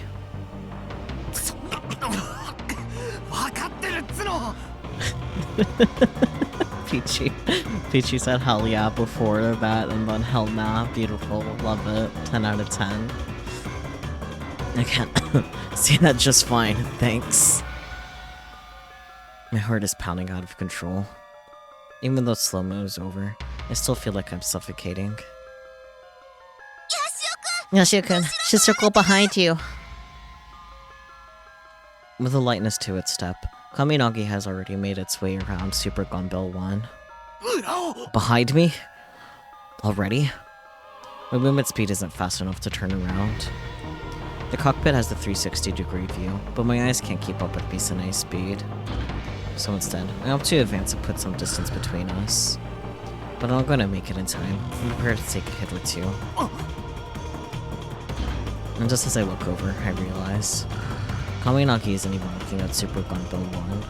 I was wrong. Misane's target wasn't me. Michi, run! It's the Thunder Emperor. Don't underestimate me, Senemiya!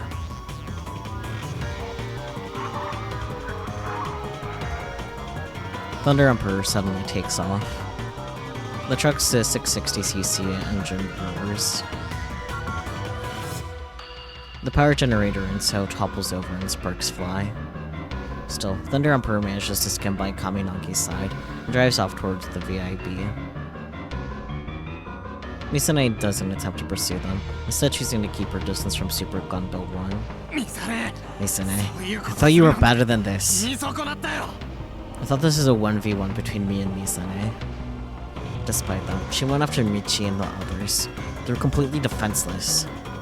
She most likely wanted to destroy a robot's power source, but even then, she knows damn well what happened to the 5 people riding in that truck. Is everyone okay? I died. Yup, I'm dead. I died just now.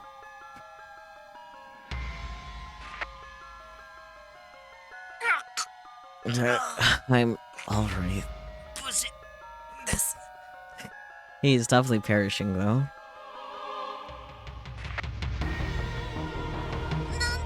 somehow.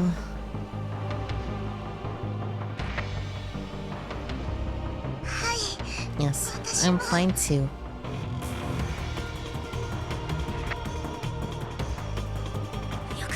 Oh, thank goodness. But this is bad. The power generator is... Thanks to how the Thunder Emperor took off, the generator slid out of the truck bed, taking the bunker with it. It's now sitting right in the middle of the launch complex. With the laser gun now unusable, Super Gunbill 1 has switched to battery power. I'm guessing I have 5 minutes at best.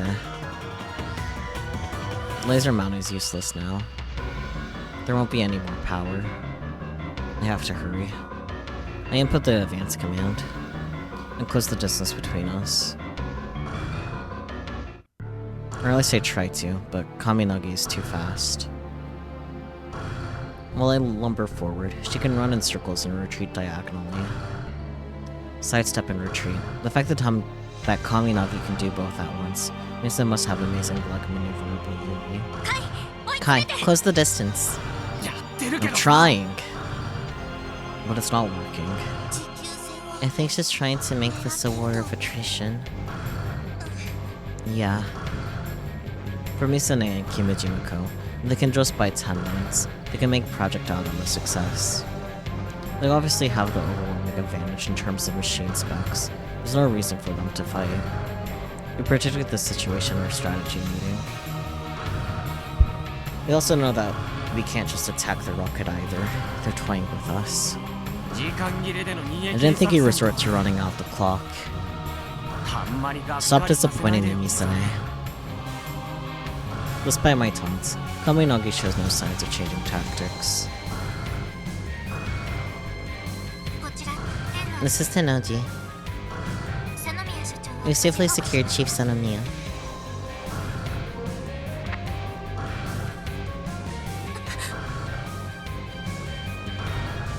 Upon hearing Naisa's report, Akiho gasps.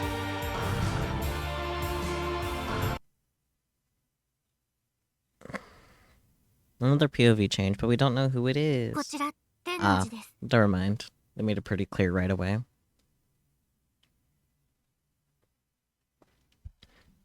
This is Tennoji. We safely secured Chief Senomiya. In the command center I'm currently in is eerily silent. You've taken control of the command center.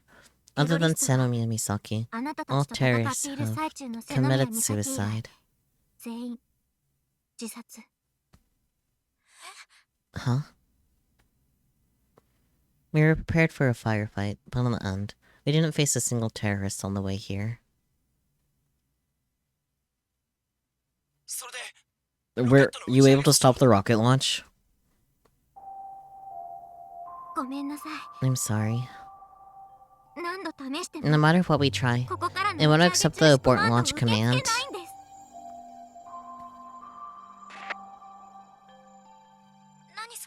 What? But why? I don't know. No matter what we do, it won't listen to our commands. We asked Chef Senomiya about how to deal with it, and even called the others back at the airport, but no luck. Isn't there a launch control building for large rockets next to the VAB? What about there? It isn't being used for this launch. Chef Senomiya holds up his own Pokécom and speaks. Dad, I'm so glad you're safe. In response to Akiho's words, Chef Senomiya manages to muster a smile. When we charged in here, he was tied up and gagged. He was bound like that for the entirety of the last 2 days, yet he still manages to smile to put his daughter at ease. That's really super strong. The rocket's launch control system should be the same as Epsilon, mobile control. But sadly, the guy in charge of that, Fujishiro-kun, remote access to his PC is currently blocked. We can't access his computer. The one with current administration is... Kimijima-ko. What? What a fascinating conversation.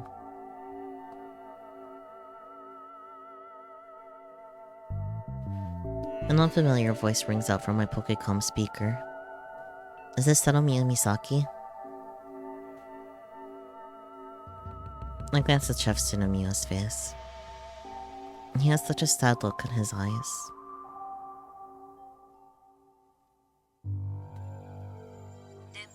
But now you understand.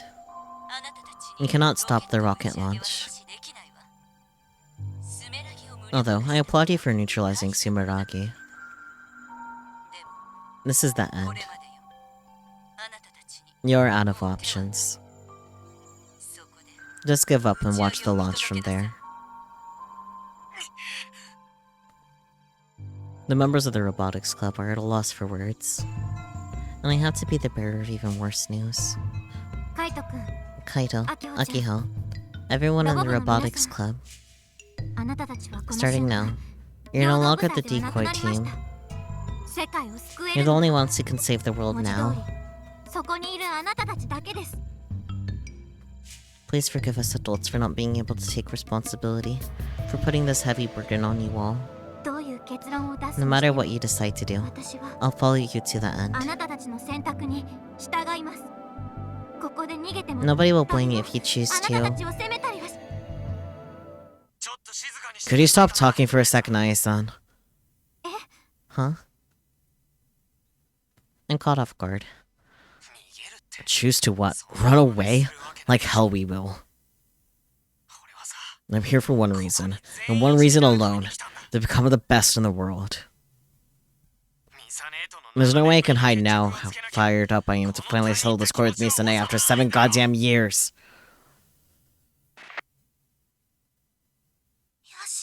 Yoshioku.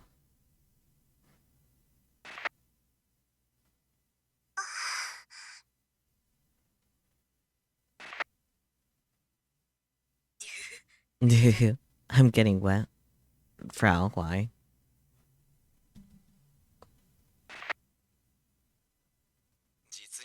Absolute nonsense.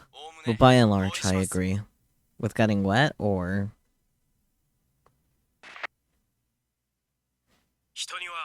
Sometimes, you gotta do what you gotta do, and that's a pro tip.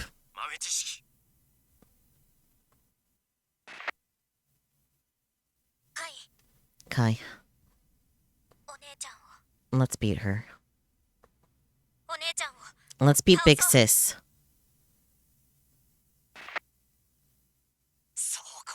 I wouldn't have it any other way. These kids are something else. They're so strong. None of them are losing to this insane pressure. They're all fighting while believing in what they all built together. Good luck.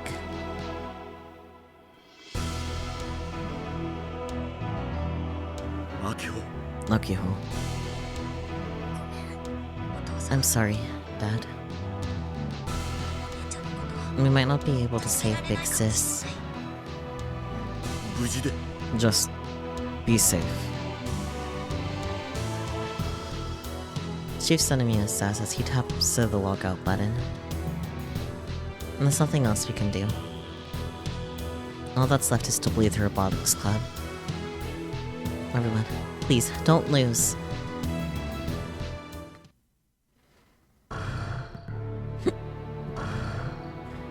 After hearing my son's report, I bite down hard on my lip. I should probably save again. Just in case.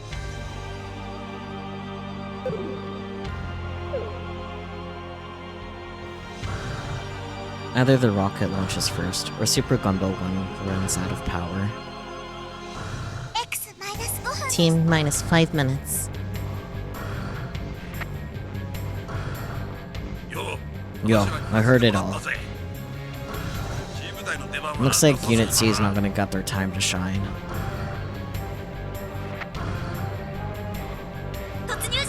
Charge and dock.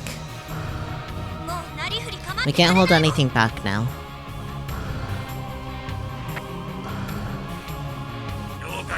Got it. Just hold your horses.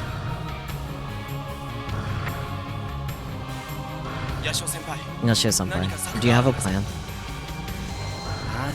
Of course not.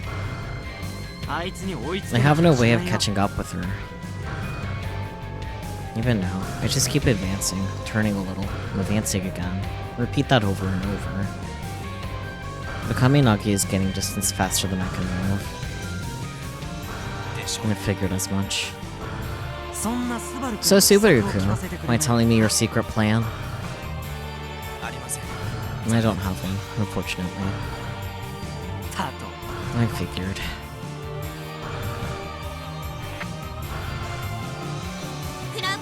Bravo. Could you set the leg motor output to full to speed it up or something?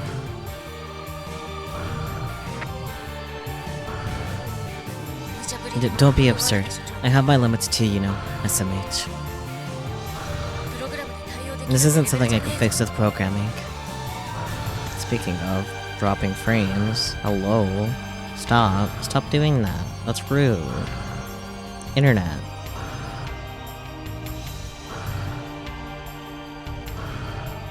Okay. Are we back? We settled? No more frame drops? No more frame drops? Okay. I hate when the internet's like, you know what? Fuck you.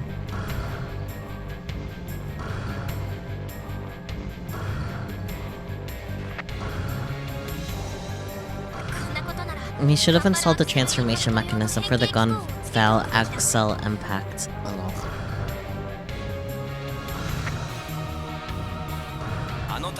And there's no way we could have done something like that with the time we had.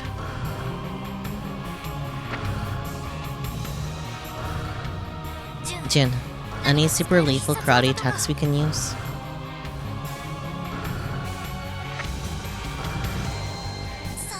No, there's nothing.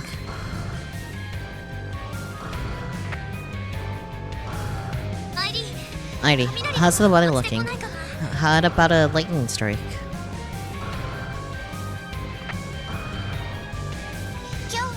According to today's forecast, there won't be any rain. I just have to get close. My only hope is to get it and use the pile bunker. Advance. But Kaminagi keeps gaining distance. I feel like a sheepdog.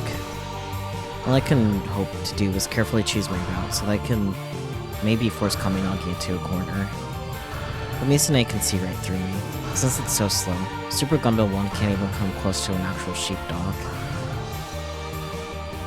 Suddenly, Kaminagi stops, which I feel like is a cue to save again, just in case.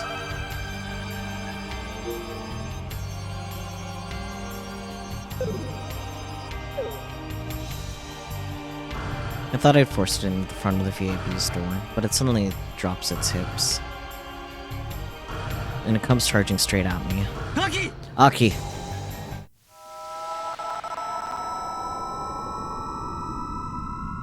Good to know I was right about it being my cue to save. Slow-mo brings the world to a crawl. I try to aim the pile bunker at Kaminagi as it approaches me. However... even though my inputs are fast and accurate, the robot's speed is as slow as ever. This is extremely frustrating. Entering slow-mo makes Super Gundam 1 speed stand out all the more to the point of pissing me off.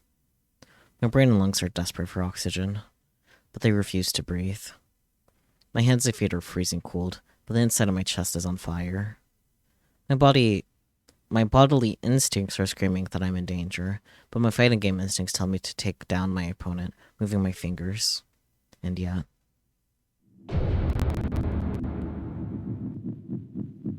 no input? I was expecting an input there.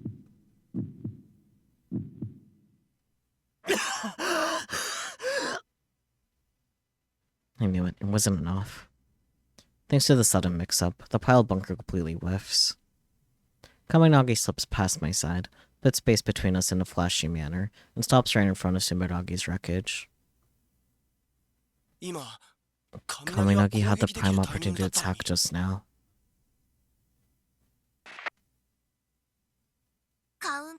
I think She's watching out for a counterattack.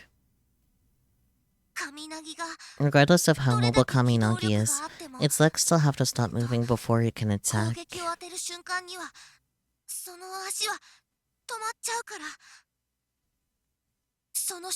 The Super Combo 1 could counter in that window, even if you took the hit.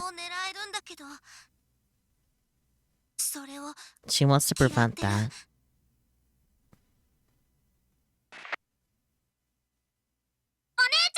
Big sis! Is Kimijima Ko there?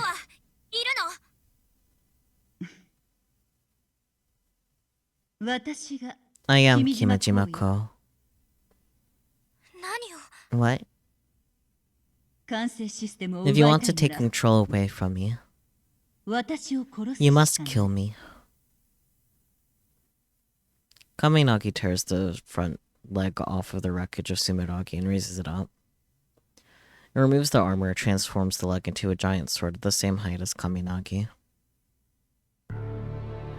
Now it looks more like a knight. But still, she shows no intention of attacking me. As long as I don't move, she won't move either. That seems to be the plan. She's still playing the waiting game. Does she really want to slaughter 5 billion people that badly? I'm here chipping away at years and years of my lifespan just to fight her. In the end, I still can't beat her.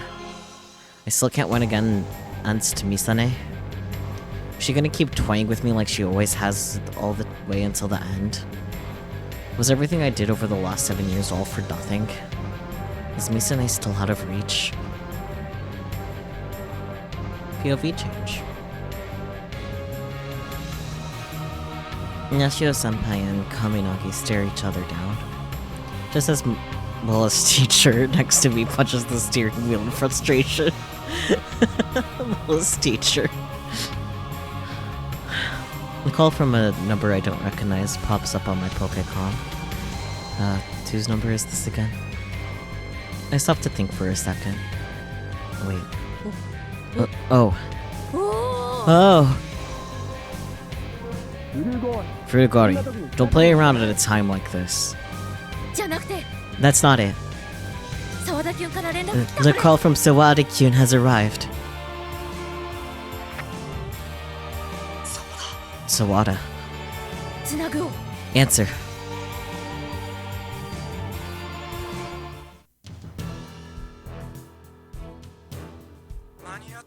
It appears I made it in time.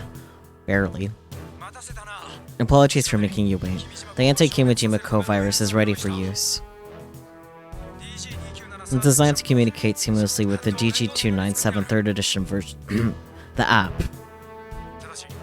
However, you need to fulfill a condition in order for it to take effect. The virus is only effective when used while the AR Kimijima Ko is visible. You only have to use it once, after which it will take care of the rest. That's all. I'll leave the rest to you. Lol, what? Did he seriously make us wait for 10 years and then that's all he had to say? LMAO. But I guess that's what makes Sawada-kyun so adorable. Sawada-kyun, you're so cute, Sawada-kyun. The guy can't be interested in the opposite sex. His co-workers definitely think he's gay. That's my woman's intuition speaking. Proud. He has to be visible? There's no way. We can't see inside Kaminagi's cockpit from the outside.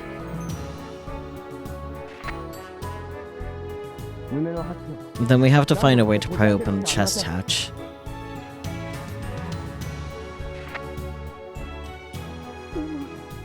But she's not even trying to attack us.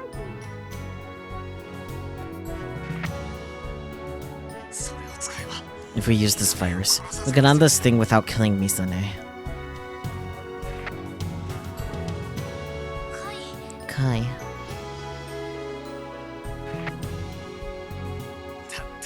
We're gonna use it. Well, Yoshio-senpai is terror motivated. Kona-chan, is the virus good to go at any time? Yeah, Sawada-kyun lectured me about how to integrate the virus into the system beforehand. What of it? I can integrate it right away, but it'll require a reboot. During that time, Super Gunbill 1 won't be able to move.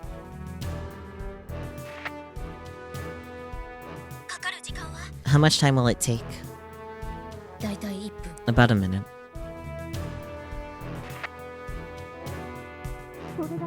If it takes that long, we're gonna lose.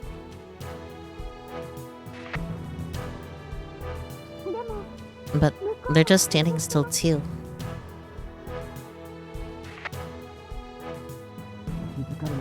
As long as they don't notice we're up to something, this deadlock should last for the entirety of the reboot. Our opposition will not attack. I'm beginning to work on integrating the virus as the conversation continues. I know for sure that Yashio-senpai will do it, even if it means pushing himself a little too hard. And accept their challenge. Just like how you saved me at Conferro before. Let's take that bet. Kona-chan, time to reboot. See, told you so. It's also predictable that I automatically grin.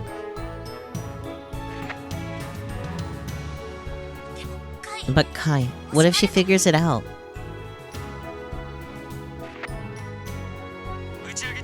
How long until the launch?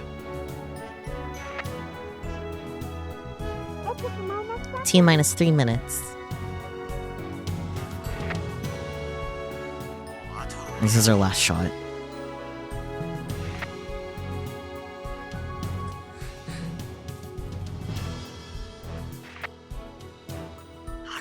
Lucky-chan.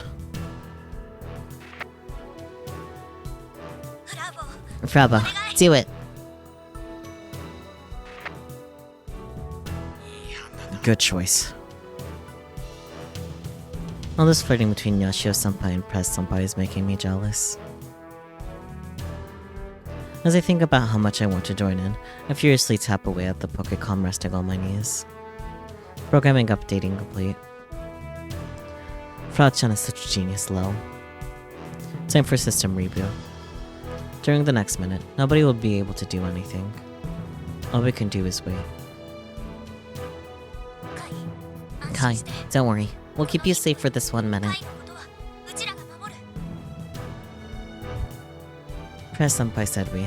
It's kind of embarrassing, but it makes me a little happy. Alright, I'm shutting down the kill ballot system. Upon declaring that, I tapped my Pokécom as if I was sending a prayer.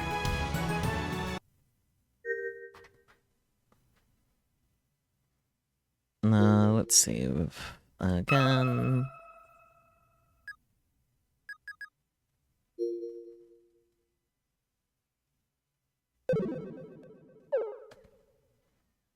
The kill ballot system on my Pokécom looks like it's frozen. It's not working. For the next minute, I can't move Super Gunbill 1 at all. I'm totally defenseless. My fingers are trembling. I clench my fist to try and force them to stop shaking. A wheezing sound comes from the back of my throat. Both my body and mind want more air. My chest throbs in pain like it's being crushed. My pulse is still hammering out of control. My entire body is drenched in sweat. I can feel the blood vessels in my body pulsating. It feels like the blood inside me is boiling. Each pulse feels like I'm being stabbed with countless needles, all smaller than a grain of sand. Like any minute now, they'll all burst open and drown me in my own blood. I feel like I'm losing my mind. A feeling. I can read. A feeling like I'm losing my mind. I repeatedly clench and unclench my hands. Over. And over. Keep doing it until the trembling stops. There are bottles of fruit sour melon all over the floor. I pick one up, crack the seal, and drown it down in one gulp. It's only then that I realized my throat was dry this entire time.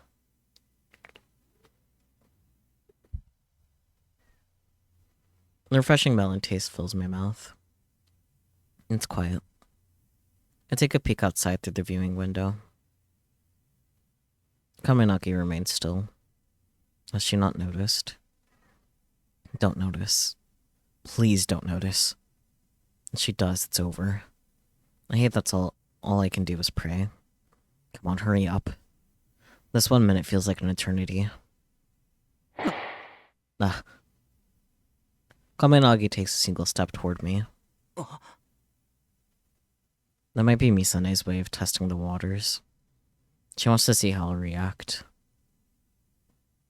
I check my Pokécom. The system still hasn't rebooted. I have no idea how many seconds are left, which means all I can do is just sit here. Kaminagi takes a second step. This time, it seems much more confident. I still can't move. Then, Kaminagi slowly raises the giant blade it's holding and braces its legs. Shit, she noticed. The third step, she begins to charge. Just coming straight at me. Kaminagi's movement is nothing like that of her robots. Misane, are you looking at me? Or are you thinking about thrashing me with some powerful combo? I sit down firmly in my seat. If you are, then bring it. I'll take all you got, Misane. No!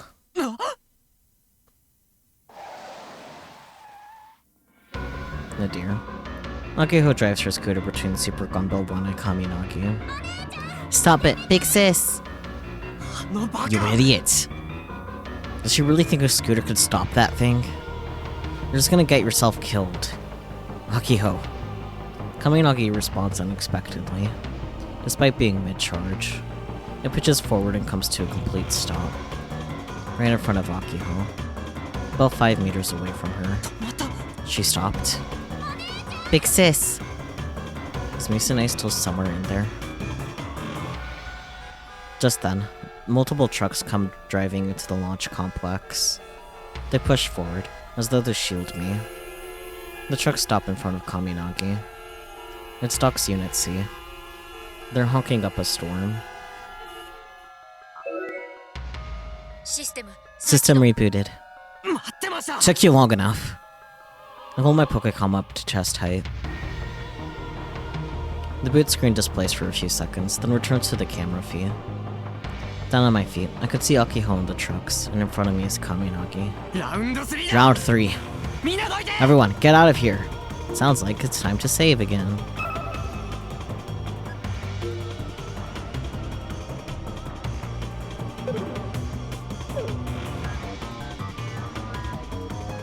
Akiho and the trucks retreat from between Misane and I, almost like a receding wave. In their place, I advance. 1 step. 2 steps. There's nothing in my way anymore. T-minus 2 minutes. Kaminagi sees me start to move and starts retreating, putting more distance between us again. You're still running? I grit and grind my teeth. Misane! I shout out. What happened to your right stuff? You better believe I'm not who I used to be. I'm not gonna lose. Not even to you. So how about it? How about you stop acting like such a goddamn chicken? They stop. Kaminagi's retreating legs stop. Kaminagi goes still. Our battle ends here. I'm taking the top spot. Kai. She spoke. You. Take the top spot from me. You really think you can win? Don't make me laugh. And chill runs down my spine. This is it. This is the Misane that only I know. Then how about you come and stop me? Just like the good old days. Advanced command. What? Too old to play aggressively? You've lost your edge, Misane. Come at me. Show me that calm and collected expression you always wore as you mercilessly wrecked my shit. I know better. I know the friendly face you wear on TV isn't the real you at all. Advanced command. You're just an immature little girl who beats the living shit out of her childhood friend in video games. You treated your little sister like shit, calling her average in an attempt to get her to crawl after you, you goddamn sadist. What? You're a girl, yet you're obsessed with mecha anime. You randomly decided to build a giant robot in the middle of goddamn nowhere. Then you dragged everyone remotely near you into it. That's the stupid, idiotic girl I know. Advanced command. Kaminagi was retreating before, but now it's advancing. We're now 10 meters apart. She'll be in range within the next step. Our pile bunker's range, that is. And I feel like I should save again. Just to be sure, cause fucking up happens.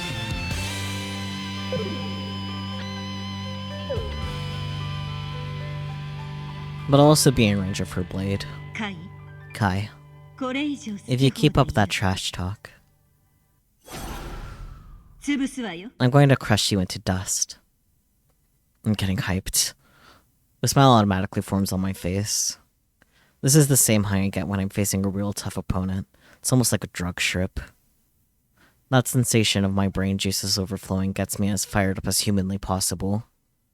Of course, Mitsune was the first person to teach me this feeling. Just try it. For the last 7 years, I've dreamed of beating her. This ridiculously trivial dream. It won't do anything for me in the long run. It's entirely for my own self-satisfaction. But even still, this is my dream. I've come this far just for this. Advanced command. I take a step. The last step.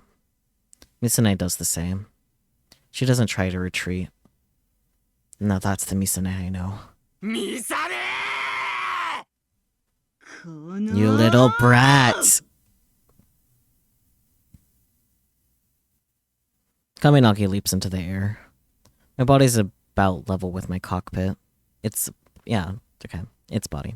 It's already swinging its blade down. Hang in there, paper armor. This is a true 1v1 now. The cockpit trembles. The impact feels like my head got bashed in with a hammer.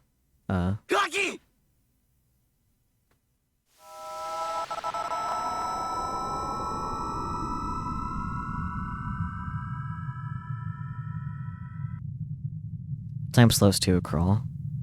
Despite my slow-mo, Kaminagi's blade starts tearing into the cockpit. I can see the giant blade of death approaching my body. In less than 5 seconds, my body's about to be cut into pieces. The intense pain is already enough to make me want to writhe in agony. I feel blood start to trickle from my forehead. Even the pain is being stretched out. It's like my whole body is being twisted. Like I'm being ripped apart. All 5 of my senses are preoccupied with the pain. But none of that matters. You stopped, didn't you? You stopped moving, Mitsune. Lose the battle to win the war, eh? The blade sinks into Super Gunbill 1's body. As long as she holds onto it, Kaminagi can't move. With this, I feel like grinning from ear to ear as I punch into the command. It's like shooting fish in a barrel. Eat this, pile bunker. I feel like I could have delivered that line better. I swiftly input the command. Perfect, no misinputs, because I'm not allowed to input anything. It's over. However, Kaminagi does something I didn't expect. It's like she knew what I was thinking. She lets go of the blade.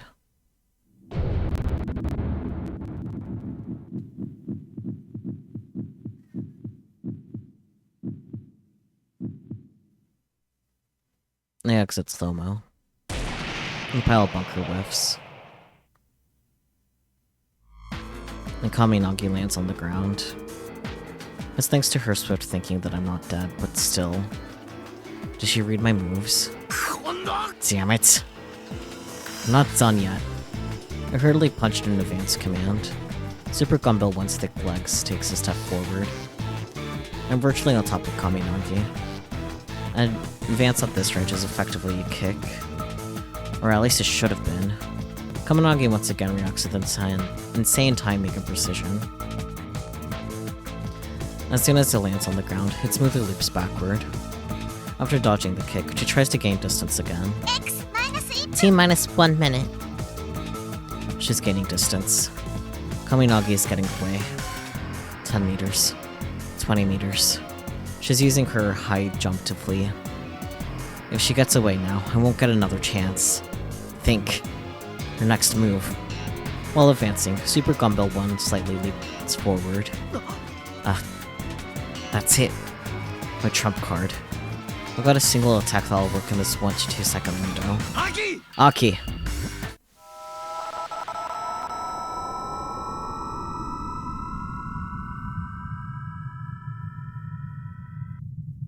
As soon as I shout, the world goes silent.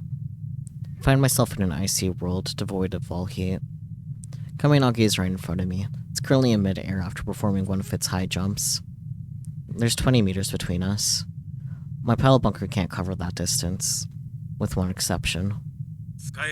You can only use it once, and once you do, the pile bunker will be useless. Right now, in this moment, I can land the hit. My Super Gumball 1's gun barrel all-out attack.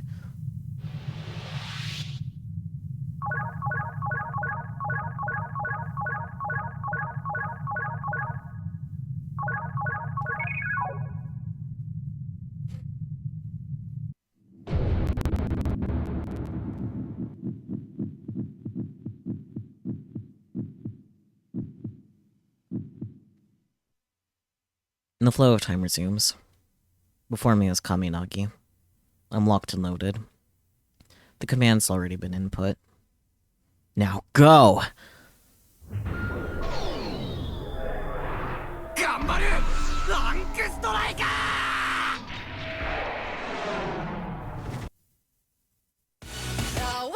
The pile bunker launches at high speed, but once it extends out of its casing, it doesn't stop.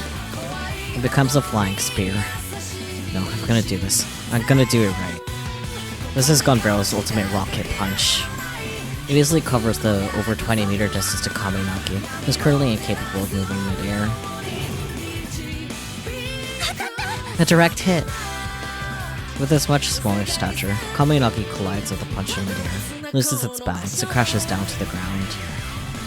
Even the gun barrel striker isn't powerful enough to break through its armor, but that definitely hit it home.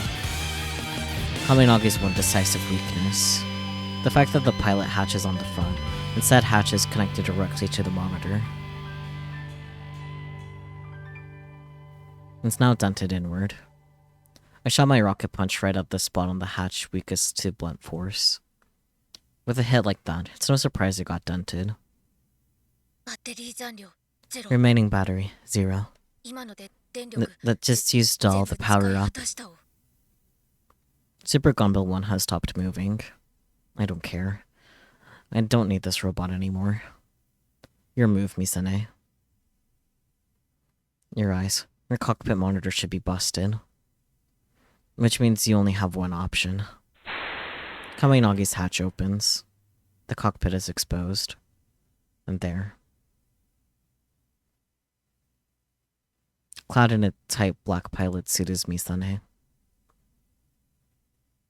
She slowly removes and tosses aside her cracked helmet. Her long hair blows in the wind. Big sis. Her eyes. They're looking straight up at me. The fighting spirit in those eyes is as strong as ever. Even with her sight crushed. And even with the hatch wide open. T-minus 30 seconds. With less than 30 seconds remaining until launch, she's still more than willing to fight. In fact, she looks kind of angry. She's probably pretty upset that she took a hit from the opponent she underestimated. That's right. She's not the smart, calm, and beautiful girl that appears on TV. The Misane that the world sees isn't the real one at all. I know who she is. She's that terrifying wall that stands in front of me. The woman who would show me no mercy, crushing me without a single thought. She was a truly cold show-off who always beat my ass and to kick my corpse right after. This late in the game when we're still getting tips.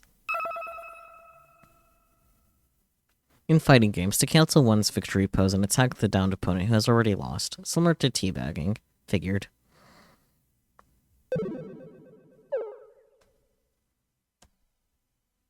A truly immense wall. The very same wall that I sought to overcome. The wall I've always wanted to climb over.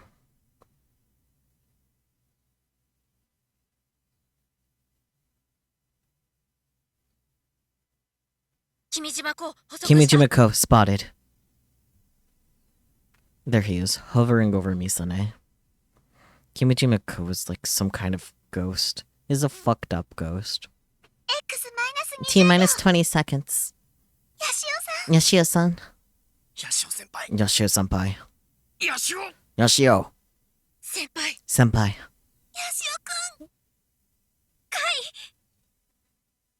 This is the end. I bury the dead, here and now. I'll bury the dead, I can read.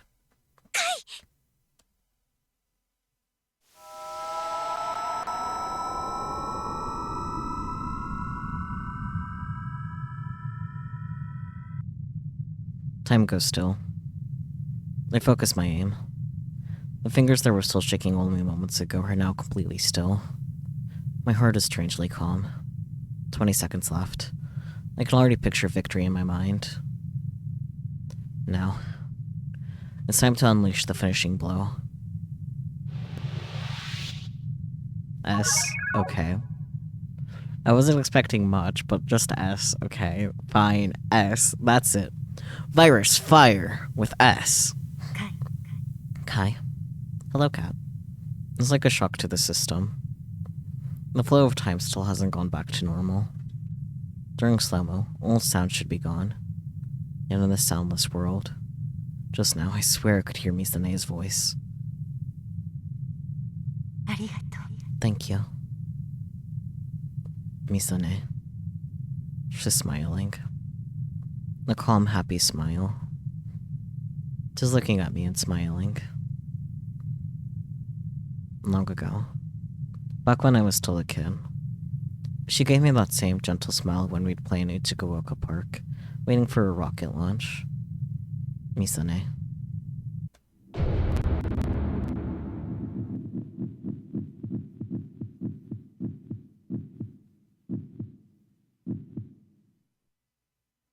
The sound returns to my world. The virus is shaped like a missile in AR. It flies straight into the cockpit of Kaminagi. His face. Misane shouldn't be able to see it. And yet she doesn't avert her gaze. It's like she's accepting the attack from herself. She doesn't move a single inch. She simply continues to smile. I'm sorry, his face, man. Direct hit on Kimijima-ko. What about the controls? Access rights are no longer with Kimijima-ko. Nai-san. Stop the launch countdown. I set my gaze on the black one sitting on launch pad 1. Everyone holds their breath, waiting to see what happens. Did we make it in time? What happened? These few seconds feel like an eternity. T plus 10 seconds. 15 seconds. Plus means... This is Tenoji. The abort launch command went through. The rocket is grounded. Mission accomplished. We did it. We did it, Kai. What about Misane? I looked down at the falling Kaminagi. And inside of its open cockpit, Misane lies limp, unconscious, right next to her. Stands a calm and composed Kimijima-ko. Fuck, go away, die already. Even as his body is crumbling and falling apart. It looks like the virus is working. Yet, for some reason, Kimijima-ko is smiling calmly, just like Misane earlier. And his voice is by no means loud, but I can hear it clearly from my Pokecom. So close. How unfortunate. But don't think that this is the end. Of course not, there's a second game we gotta play. A second, or perhaps even a third me, will likely appear elsewhere in the world quite soon. Is this the plot for Dash? Defeating all the rest of the Kimijima-kos? Things might have worked out for you this time, but there's no guarantee that'll be the case every time. Even then. I didn't think my words would reach him, but I can't not say it. I've been told that justice always prevails. No more cosplays as a freak for real. Oh shoot, yeah, you weren't here when Kimijima was being an asshole to Airi and telling her that he explicitly killed both of her parents. So, have fun with that info now. Does it now? Yeah. Over half a century's worth of mecha anime has taught us that.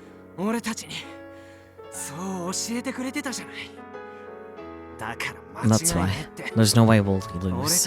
That's what her club president says. I see. Perhaps she's still right. He murmurs with a somewhat bitter smile on his face. And so, Kimijima-ko fades back into the dust from whence he came.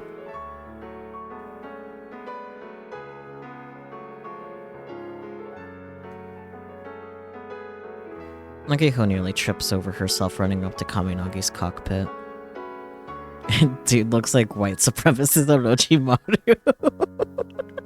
So as much as I try not to judge even fictional characters by appearance, like, I mean, you're not wrong, and that's the problem. She gently places her ear against Misane's chest. She's alive. Good. Hey, Kai. Big sis is okay. Well, she's alive. I'm not sure she qualifies as okay. My head is throbbing. Our cockpit has been mangled and ravaged. If I acted just a second later, I would have been sliced clean in half. I wipe the blood flowing from my forehead with my hand. My heart is beating so intensely that I feel like it could burst at any moment. My whole body is numb. Can't even hold up my Pokécom. I sprawl out on top of the seat, then take deep breaths. I don't really feel like anything over becoming number 1. But I am satisfied that I beat Misane. I absent-mindedly gaze out of the horizon through my Pokécom. Time to go home. Everyone is waiting. The last 3 days, as long as turbulent as they have been, has finally come to an end. Why can't I read? The wind feels amazing. Unless it feels like the wind never stops blowing on Tanegashima. The trailer with Super Gun Build 1 loaded on it advances slowly down the national highway. No cars in sight. Compared to Michi driving the Thunder Emperor, Lux driving is infinitely more comfortable. We're riding along with the robot in the cargo bed, but we feel no fear. We don't have the energy for that. With the battle over, everyone's completely exhausted. I'm bleeding from my head, and my whole body hurts like it'd been torn to shreds, thanks to the repeated slow-mo uses. Maybe, Kai, consider going to the hospital.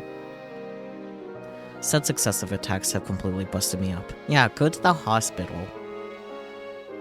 I had the craziest nosebleed earlier. Go to the hospital.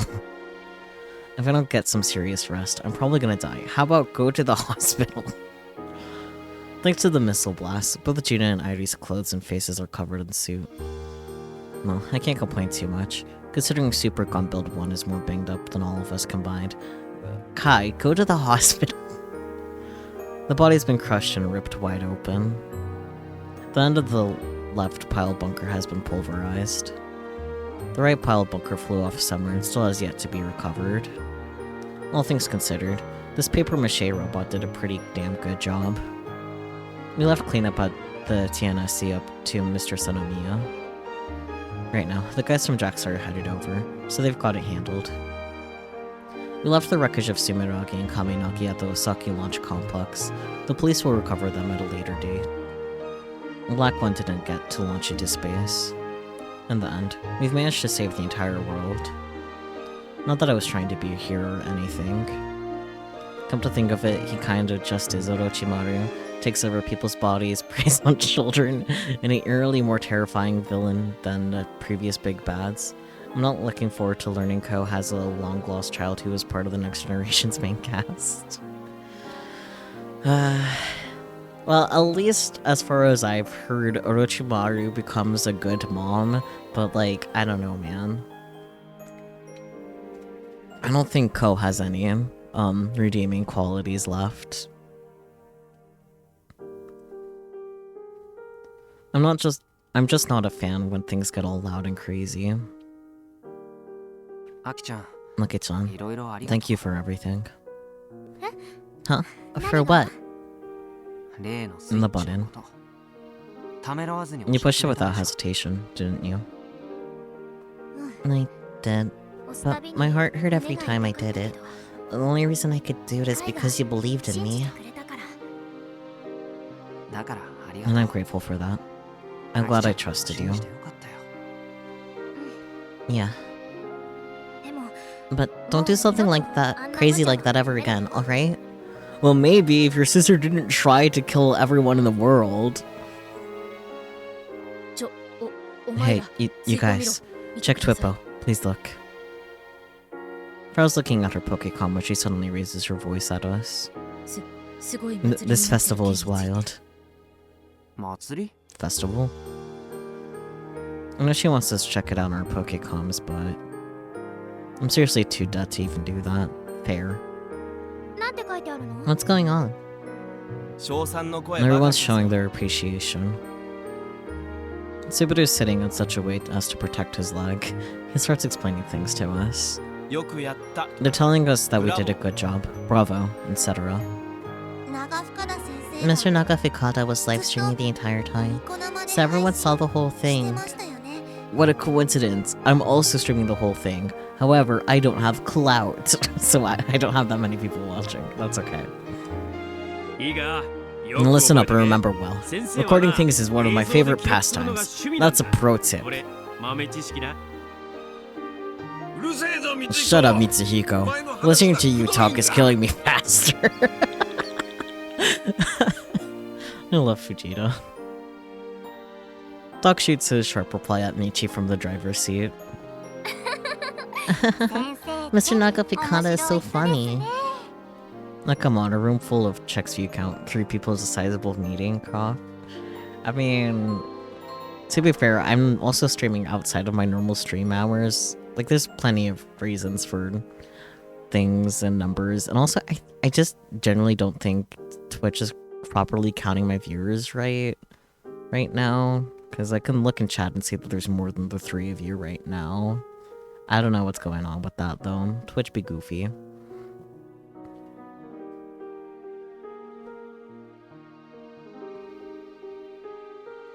My-san cheerfully laughs alongside Airi.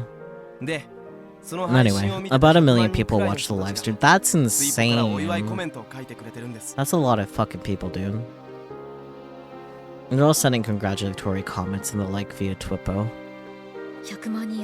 It's not normal to get 1 million viewers. I mean, I've never seen the livestream have that many before. Yeah, that's kind of what I was thinking. It looks like most of them didn't really understand what was going on. It seems that some people even thought it was a promotion for a live-action film. That's a fair, that's understandable, honestly. Well, it really did seem like a movie. I have no idea if the livestream will help or not, but some of the chaos around the world should die down now. Kimiji Miko, the mastermind behind everything, is gone. He's dead. Ish. Dead again. I turn my eyes toward Misane, still asleep leaning against Michi's shoulder. She has yet to wake up since the battle. It's possible that she may never wake up again. Hey, Kai. For reference, the entire category of Just Chatting has only 295,000 viewers right now. Yeah, and that's a pretty popular category.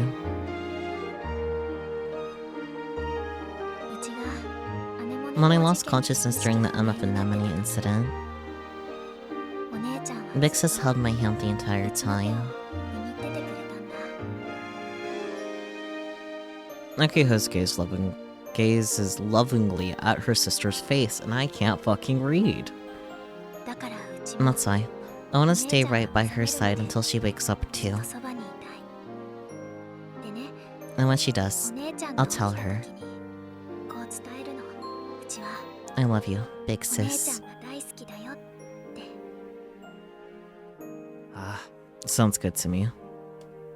It's the most popular at the moment, and by a wide margin. Second place is a Pepe to 25.3k. Yeah, that's honestly not that surprising. I would have thought art would have maybe been closer, just because I know art's also a pretty popular category, with it being vague as well. But shrugs. Both Akiho and I wanted to bring Misane to the hangar. In order to protect us, she chose to become the enemy of the entire world. And it's a crime that can never be forgiven.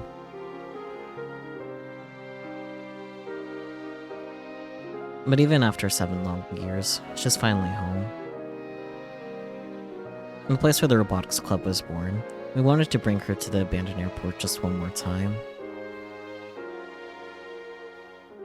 Silence has returned to Nakatane. It hasn't changed much from when we left. You lied this running was set to recommended? Damn. Dirty little liar over here. But now, everyone should know that the threat is gone. Did everyone who evacuated head back home? Second place is Valo, just chatting still first. I'm not surprised about just chatting still being first. We haven't encountered a single car on the way back. Where did everyone go?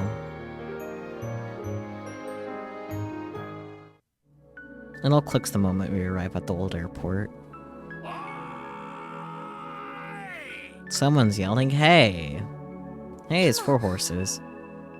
Just now, did you hear a voice? Hey! I heard it too. They came from the runway. Look over there. Akiho leans up from the cargo bed and points straight ahead. Aw, it's everyone. Cute.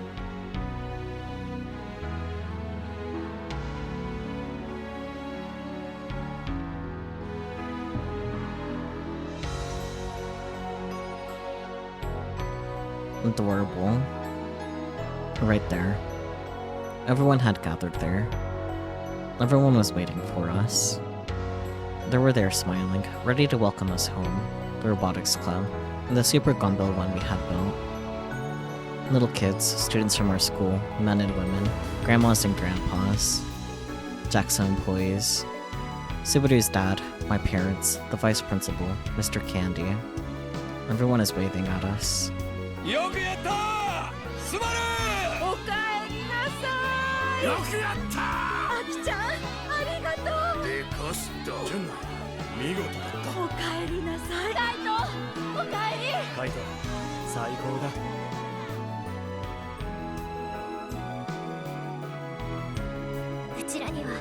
We still have to make a place to go home to. We still do have a place to go to. Blah blah blah. Why can't I read? Let's try this again. We still do have a place to go home to. Nothing can make us happier, right? Akiho, that's a famous quote. Come on, folks. You should wave back. Hey, we're back.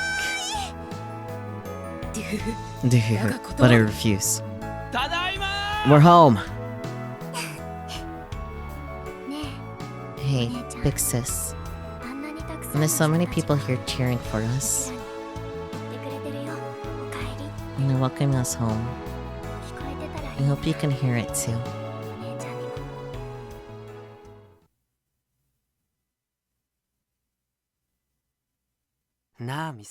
Hey, Misane. Our dream. Our robot. It became the hope of everyone. You protected everyone's smiles. Nah. Cute.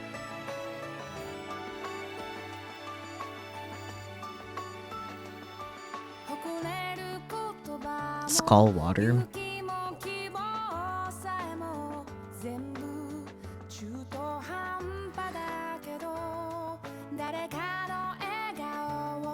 Oh, this is creative, using the geotags to credit the voice actors.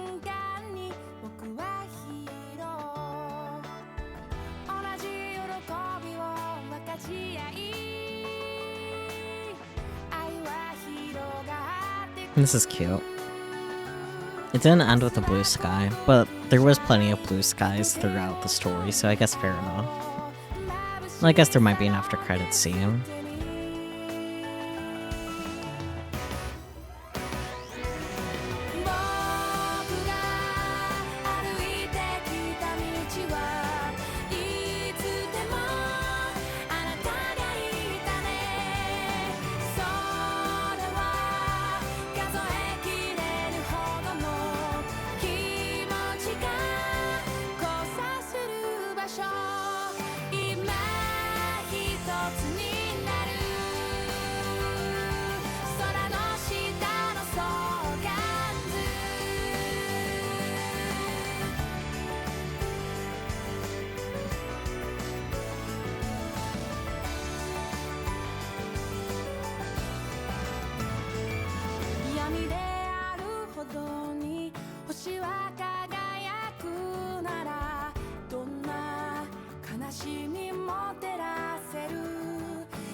PlayStation 3 version opening theme? That's interesting.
No after credit scene. Okay.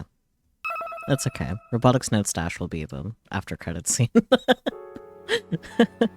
I say that, but that actually might be the reality. Who knows? Yep, there you go. It's little Akiho's face in there. Let's see what's an extra. Did we get all the CGs? Let's check the clear list. No, I did get all the CGs. Neat. And I also got all the tips. Also neat. Huh. Have I looked at all the tips, though? I think I did. Yeah.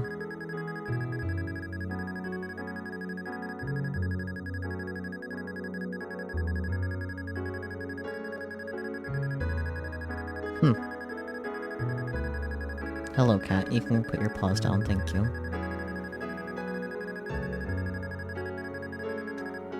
Yeah. Wait, so then did I 100% the game?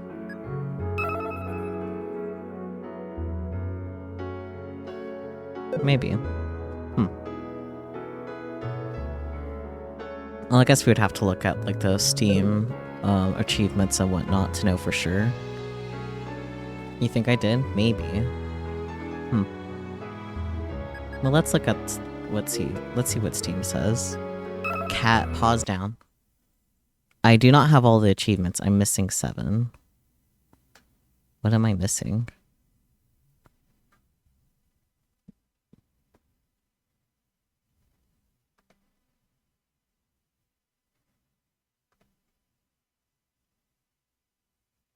This would be a lot easier if I actually look at the laptop. Hang on. Okay. I'm actually looking at the laptop instead of just OBS. Input commands perfectly in the final round of Robo 1. Ah, right. Yeah, I didn't do that. Input commands perfectly at the first preliminary round of Robo 1. Input a command on Kill Ballard without making a mistake in a ranked match. Well, you know what?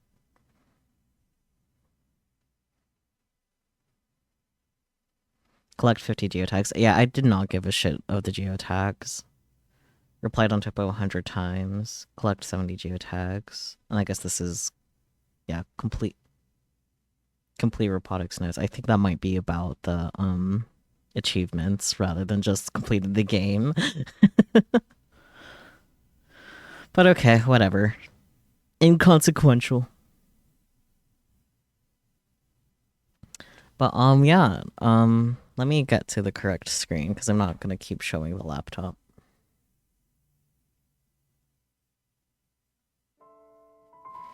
These are very achievement huntery achievements though, so you'd call it complete. That's fair.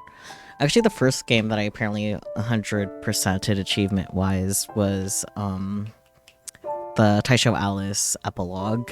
Like, that was the first game I ever actually 100%ed achievement wise, and we didn't even try, it just happened.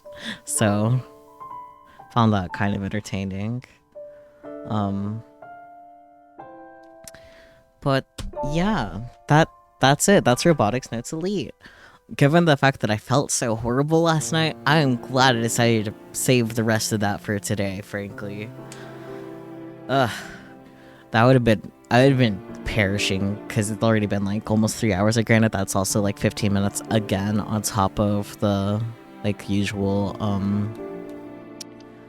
already on top of the 15-minute pause time, and then also trying to explain 2 weeks worth of robotics notes happenings to Peachy to catch her up at least a bit before we finish it up. This was fun though. I find it interesting that, like, compared to other like science adventure games,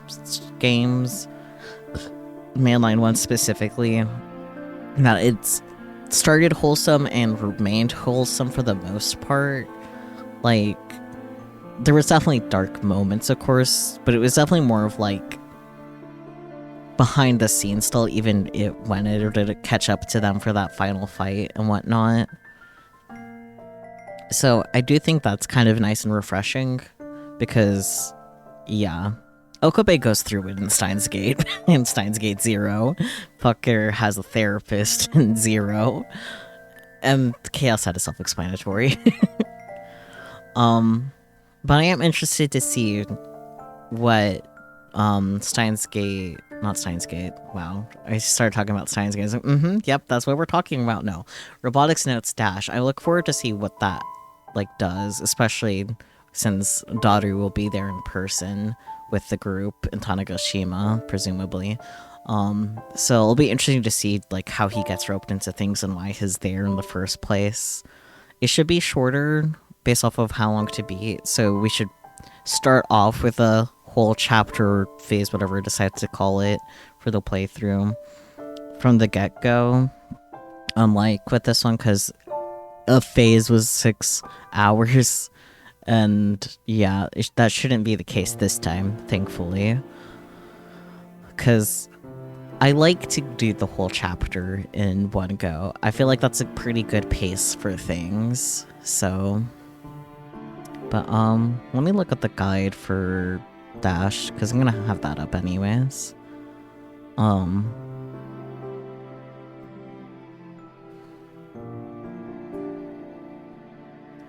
Okay, it seems like instead of having like phases, at least for the names of the things, it's actually just the name of the chapter, which very much so gives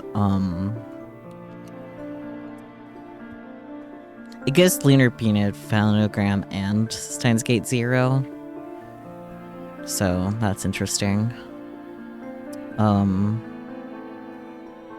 It'd be interesting to see what happens then. Yeah, I don't really have any expectations. I do see that the guide for Dash in general is a lot shorter than Elite was, so kind of really goes into the fact that it will be shorter game just in general. But yeah, I really don't know what to expect, frankly, from it. I expect it to be still overwhelmingly wholesome overall, like this game was, which will make going into Chaos Child so much fun. It'll be so fun going right back into the despairs of the Chaos Child. I guess not really back into Child specifically, but like you get what I mean.